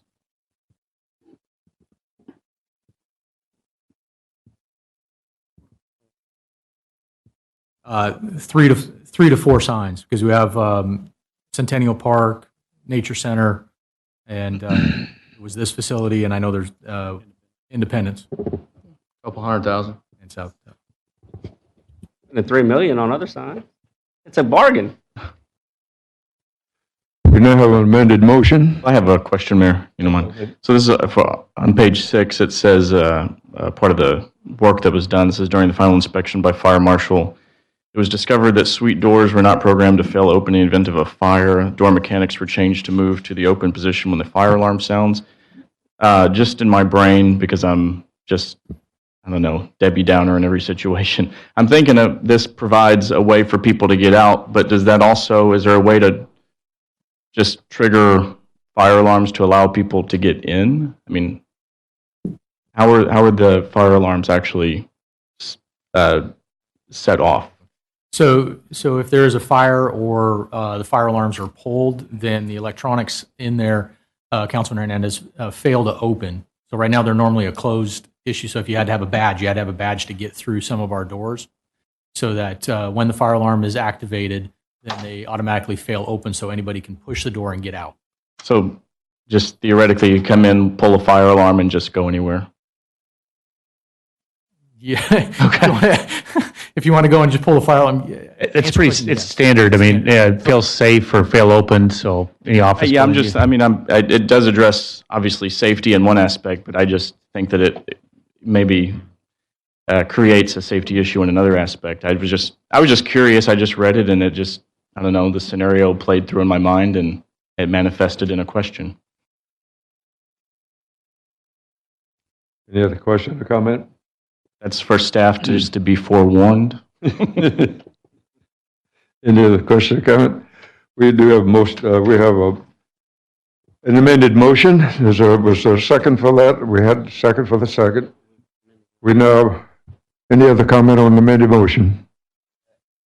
Huh? We have an amended motion on the table. Okay, I want to make sure that there's any other comments on it, because there have been several speakers to it at this point. So, Mr. Secretary, we now have an amended motion on the table. Second. Councilmember Reed, Aye. Councilmember Perez, Aye. Councilmember Hernandez, Aye. Councilmember Little, Aye. Councilmember Moore, Aye. Councilmember Carbone, Aye. 6-0 with Councilmember Owens out of the chamber. Okay. Moving to item number 9. Clay, why don't you pick that up? Actually, Mr. Branson's geared up for this one, so he's right over there. There he and is he'll over now. Walk us through that. Yes, sir.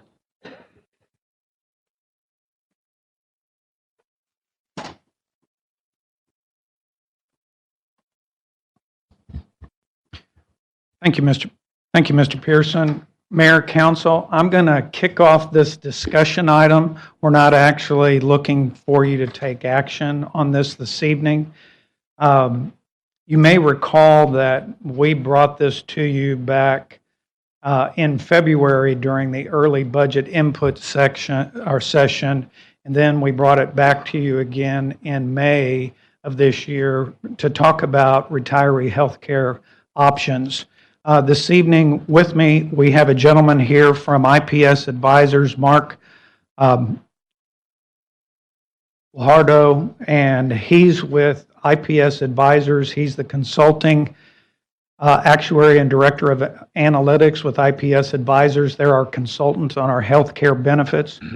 This originally hit our radar screen back, like I said, in February, even further back than that, when we were looking at when we were made aware of the GASB 75 accounting standard, where you actually had to account for the entire cost of your health care benefits. Previously, the way that we were doing our accounting the accounting standards were written, the entire cost was not obvious and transparent. So that's what the new GASB 75 standard represents.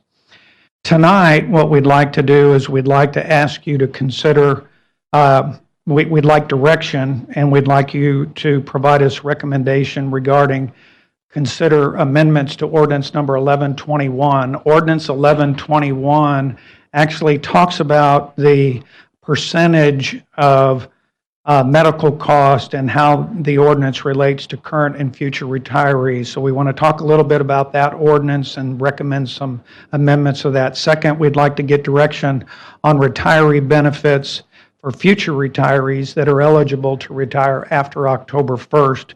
and the possibility of a subsidy for those employees as well. And then third, we'd like to discuss a portable option subsidy for employees that would like to go outside of the current plan that's being offered by the city.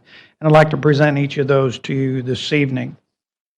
So currently, and let me also mention that what we're talking about here is for employees that have retired or will retire, and we're only talking about a period of time for those that will retire from the age of 60 to 65 years when Medicare will kick in at that time. So decision number one, Ordinance 1128 states that retirees are currently responsible for 100% of their health care plan. We recommend that we continue with the 4 employees that we have that are taking benefit of our retiree plan, and we allow them to continue to pay the blended rate of $604 for this upcoming year. If we don't update the ordinance and state that who's specifically responsible for that, or if we don't update it and we say that the employee, those 4 retirees that we currently have, then they would be responsible for $809 a month. So again, what we're asking on this first item is that we grandfather the 4 existing employees that we have that retired under the current system and go ahead and pay them for this next year. We pay them the $604, or we allow them to pay the $604 for their premium. So with that, on this first item, I'd like to ask council if anybody has any objections to that proposal based on the current employees that are taking part in our retiree health care. I'm not hearing any objections or no one shaking their head no. So with that, what we'll do is we'll go ahead and we'll present that. We're going to bring this back to you at our next 2 regular council meetings, and we'll go ahead and we'll present that to where the current retirees will update the ordinance and will state that they're going to be responsible for the blended rate, or the $604. The next item is a little bit more complicated than that. And what we are recommending here in this particular agenda, or in this particular section, is that the city would use the new GASB 75 accounting standards for showing the plan cost, which you can see up here on the screen, and then providing a subsidy for those employees that are eligible to retire on or after October 1st of 2018. We believe that this will reward those hardworking employees that have given their time and their service to the city and the citizens of Pearland, and will be a benefit not only to keep the current employees that we have, but as we're in the competitive market moving forward to recruit employees to come to work for the city, we believe this will be a good benefit package to add to our existing benefit package. So what's included in this particular option is, in your packet, is option A, and what we're recommending here is that those individuals that are eligible to retire beginning October 1st, that are 60 to 65 years of age, that they have 15 to 19.99 years of service with the city, we would provide them a 50% subsidy.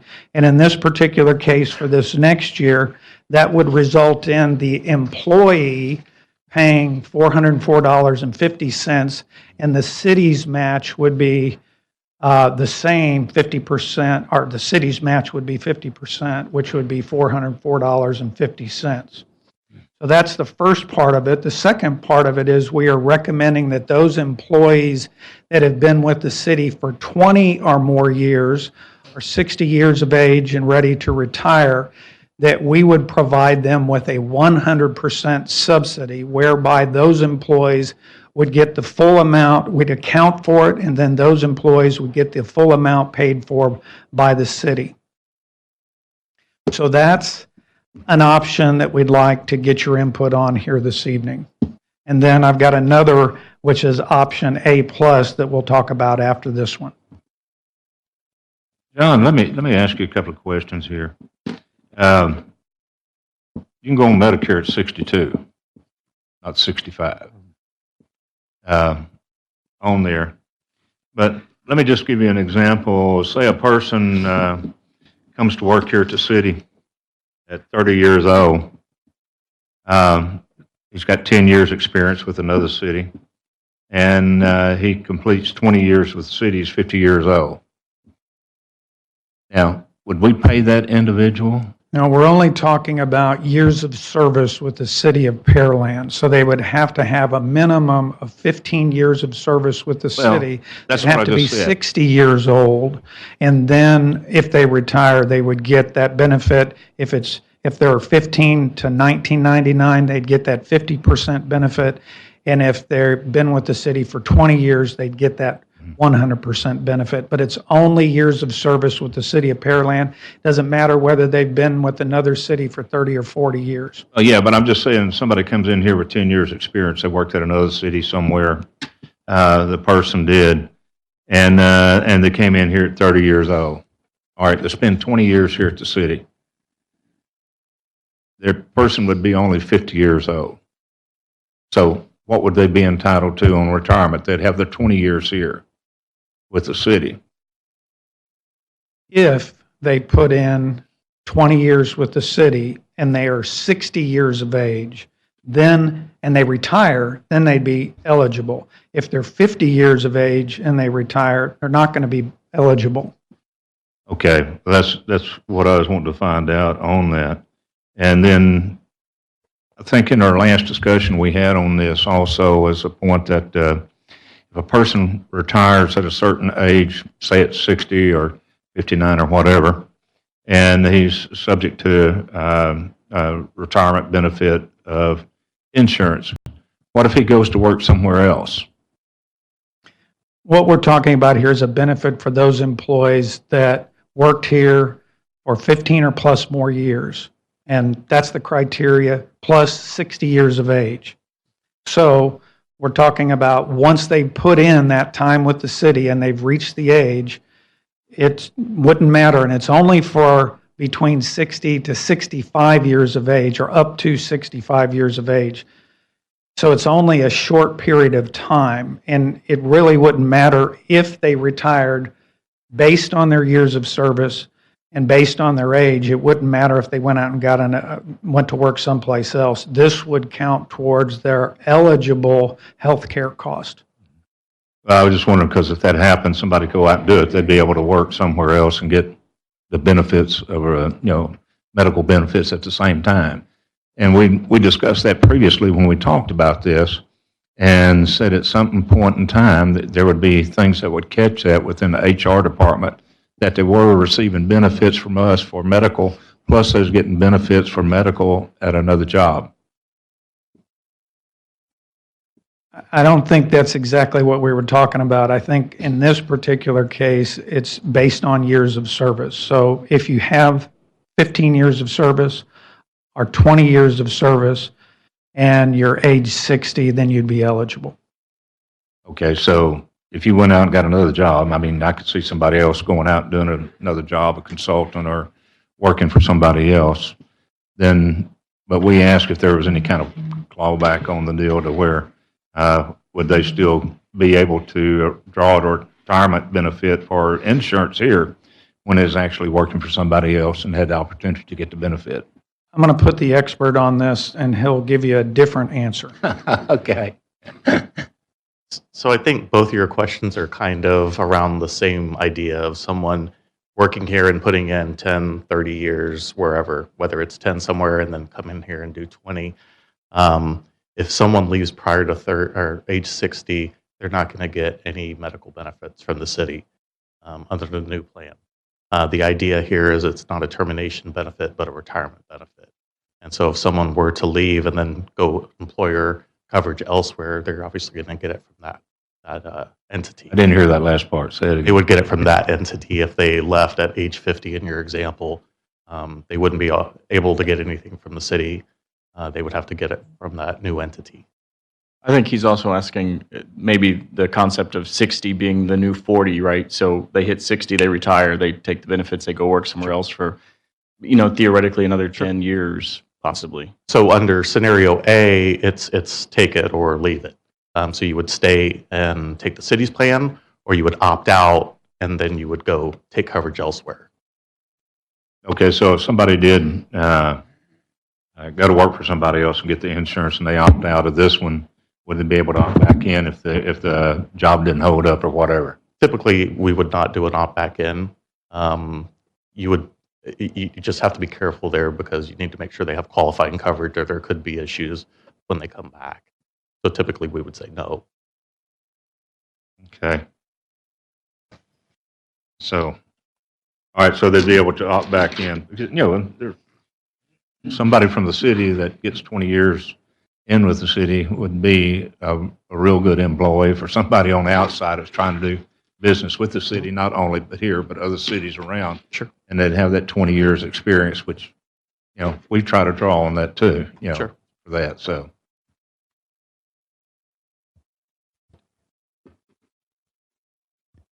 Any other questions? I guess, John, on something like that, if that happens, how are we going to track that? Are we going to have additional people in HR to handle this or what? I don't envision that to be the case. We'll have all the information on file regarding former employees. If they were to come back into the organization, that would be apparent from the beginning. Plus, I just don't see that being, with our assistance from our IPS advisors, I think we'll be able to handle that with the people we currently have. Okay, so if I read this correctly on here, we have just a handful that would be eligible for that right now. We've got a couple of different options here before you, but right now we have 7 employees that will be able to retire on or about October 1. That are, one of those individuals is under 60 and the other 6 are over 60. Okay, But so they under would 65. actually be able to go up to 65 to draw it? And that'd be the cutoff date? That's correct, when they reach 65. Okay. Given that we're talking about this now, and we had talked about it previously, and you're asking, which way we want to go on this altogether, do we have anything that tells us right now what the cost of this would be? I mean, we're running a very tight budget this year. We do. Is there anything that tells us? We what do, and let me real quick, and unless somebody has an objection, go into the next option, because then I'll give you a wrap-up from a financial standpoint that will kind of give you a bigger picture. Okay. So then the final option, or let me go back and just clarify this particular option. So what we're stating is for those employees that have 15 to 19.99 years of service, what we're recommending is a 50% subsidy for their insurance. And those employees that have 20 years or more of service with the city and are 60 years of age, we're recommending a 100% subsidy. The next option that we'd like you to think about is an option for City Council where future retirees, instead of staying on the city's health insurance, what they would do is we would provide them a portable contribution or subsidy whereby they would receive a benefit from the city where the city would pay for their insurance to go off of the plan and go to the open market. This would not be working for another employee if they were a true retiree. And we would pay them a $300 a month subsidy for those employees that have 15 to 19.99 years of service with the city and are 60 years of age. And for those individuals that had 20 plus years, we would pay them $600 a month. And again, the advantage of looking at this as an option is what happens is instead of paying the employee cost, they're now completely off for the rate, which we're looking at $809 per employee. We could reduce that amount and get them off of maybe provide them a more flexible benefit that they could use someplace else. So that's another option. That's option A plus. We are recommending, as I mentioned before, we're recommending the subsidy, the previous subsidy that we discussed right here, where 50% for employees with 15 to 1999 and 100% for employees 20 years and over. And then the other option, option A plus, is a subsidy where you pay them either 300 or 600 respectively. So Councilmember Owens asked about total impact. If we were well, let me back up and say that you may recall from Saturday's presentation, in our medical fund, we have a fund balance of $2.6 million. And we feel like we'd very easily for this next year be able to absorb the cost. We're looking at if all of those 7 employees that were eligible to retire, if they did that right up front, just for next year, we'd be looking at a maximum cost of $212,000. Reality is that's not going to occur. And remember, we have a $2.6 million fund balance. So we also have, I believe it's 44 total employees that could retire between now and the next 5 years. You might want to know what that cost is. If everybody on the day that they were eligible to retire decided to retire, that maximum cost to the city would be $672,000. And in all likelihood, that's not going to occur. But again, we do have a fund balance in our insurance fund of about $2.6 million. Of course, that does go up and down based on claims that we have throughout the year. But for this next year, in all likelihood, what we'd probably do is budget about $100,000, and we'd ultimately report back to you how that ended up coming out based on individuals' thoughts to retire. What we'd like to do is on this option, we'd like to get either concurrence on this or have a discussion, see what your thoughts are, and then we'd like to place this. And if you're so inclined, put option A plus on the agenda for the next 2 council meetings for your consideration. The one that you gave as the last example on there of how many employees in the next 5 years? I believe it's 44. So with 44, we go up to how much? If they retired when they were eligible, and it's different, different periods of time. Some of them might be 57, some of them might be 59. Some of them might be ready to retire. Like I said, that 44 includes the 7 that I just mentioned, $672,000 over that the next 5-year time period. Okay, and then you mentioned the 7 that was eligible was 200 and something thousand? 200,000. I said 212,000. It's 200,000. Seems like that's quite a difference when you add the number of employees that you're talking about. It's eligible and it goes up to 600,000, but with 7, it's only 200,000. I'll let Mark explain the numbers on that. It's all about when they retire and the maximum exposure that we're talking about. In all likelihood, those numbers are going to be less, but we wanted to give you the full potential impact. Yeah. The only question I have left for you on there is it for the employee that retires or the employee's family, the spouse, also included in this? This is for the employee. The employee only.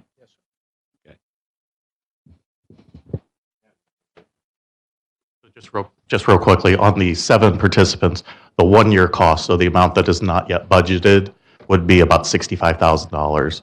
The 5-year cost for just the current retirees is the $212,000. And then we would look at all participants that are currently or will be eligible in the next 5 years. That's where you get the $672,000. So that's the maximum cost over the next 5 years.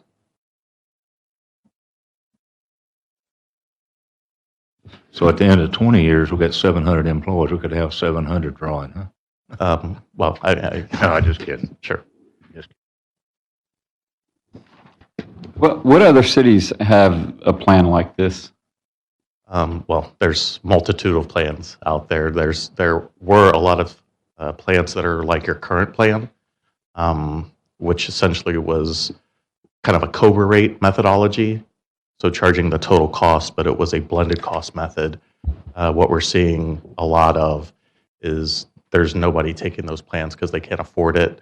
And so the people that are on there, it's just people that cannot get coverage elsewhere. And so it just exacerbates the problem because the risk pool continues to get bad.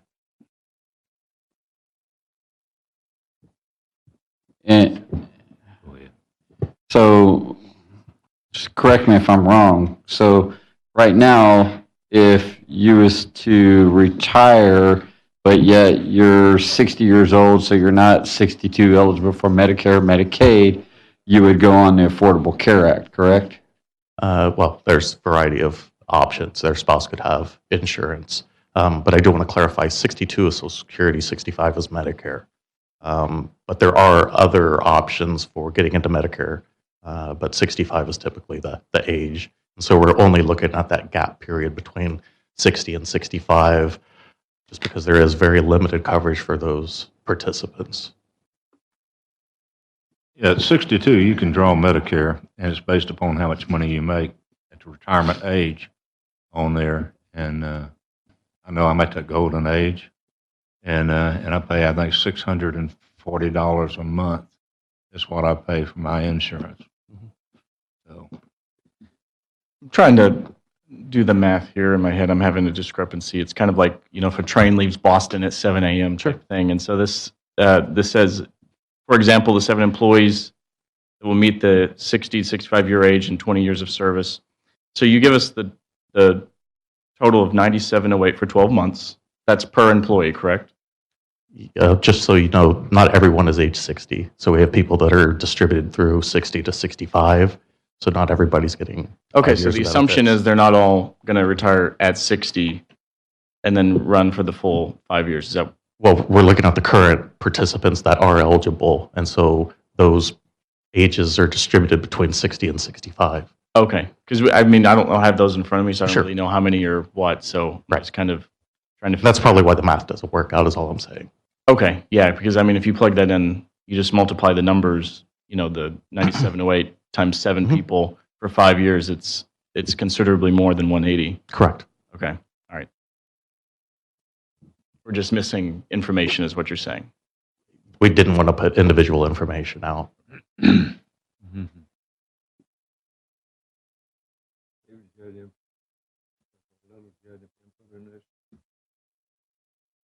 So, Mayor and Council, are there any other comments or suggestions moving forward, or are you okay with us putting this forward in the next couple agenda items as presented? I'm fine with it as presented.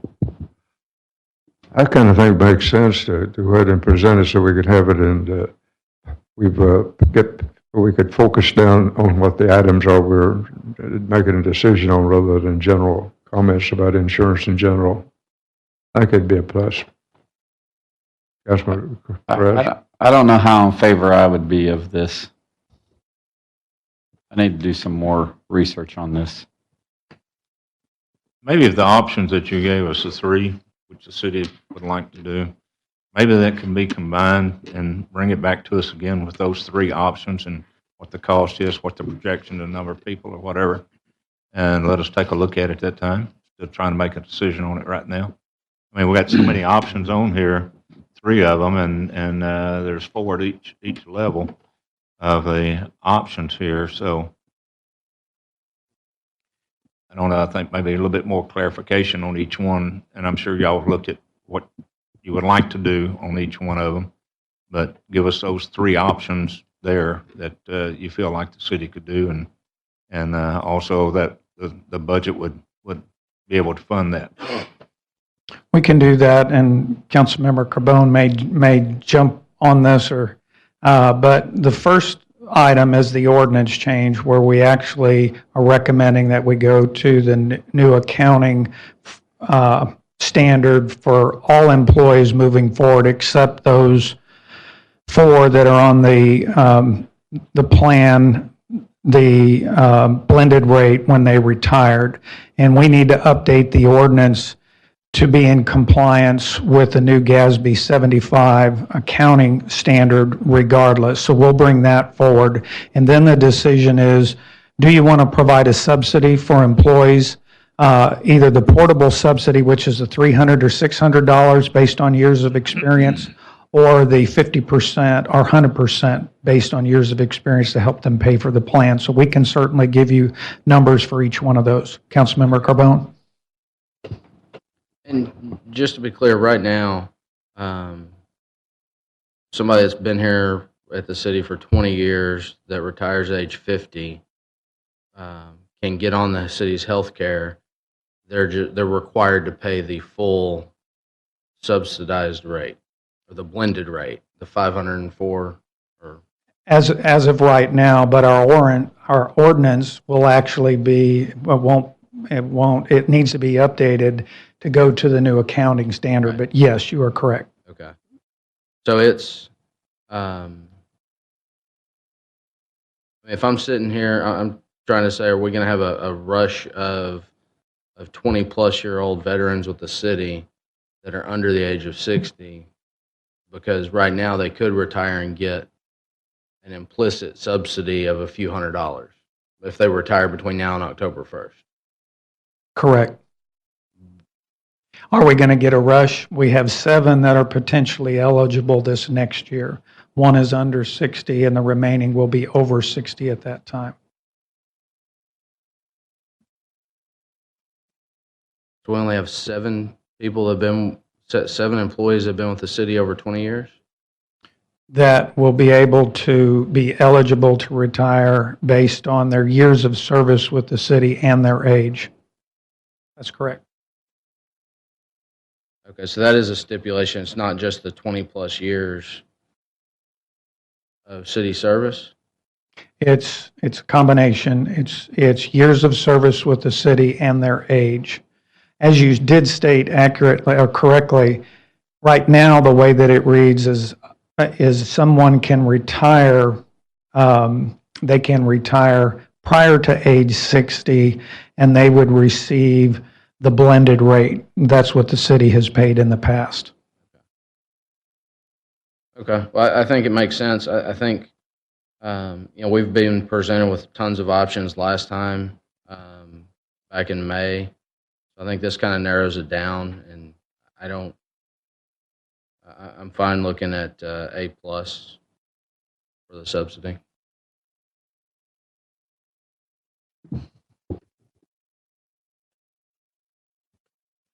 Okay, so hearing no other conversation, we'll bring back some options to you at the next meeting.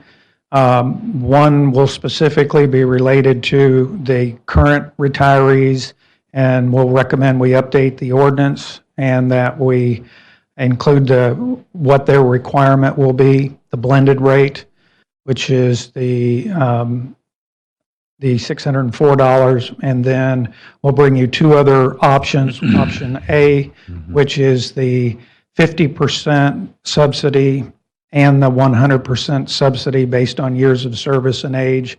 And then we'll also bring back to you a portable subsidy option, which is A+, which is also based on years of service, either $300 or $600. And we'll provide you with a breakdown of the cost for each one of those options. Okay, thank you very much. Okay, yeah, thank you very much for that. I think it's, we have the city's hand is reaching out to those good employees that have been with us for a number of years and working with them. So I think this is something very important for us to resolve. So with that information in the record, let's move to let's see, what item is this? Item number 8, which is mayor council issue for future city council agendas. There was no request. Executive session, as provided under section 551.072 for consultation with the city attorney regarding the purchase, exchange, or lease of property. And also under executive sessions, section 551.071 for consultation with city attorney regarding pending and potential litigation.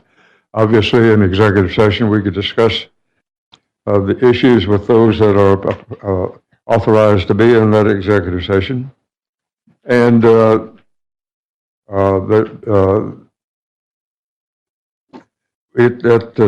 the consultation that we will come back open for executive session results for consideration.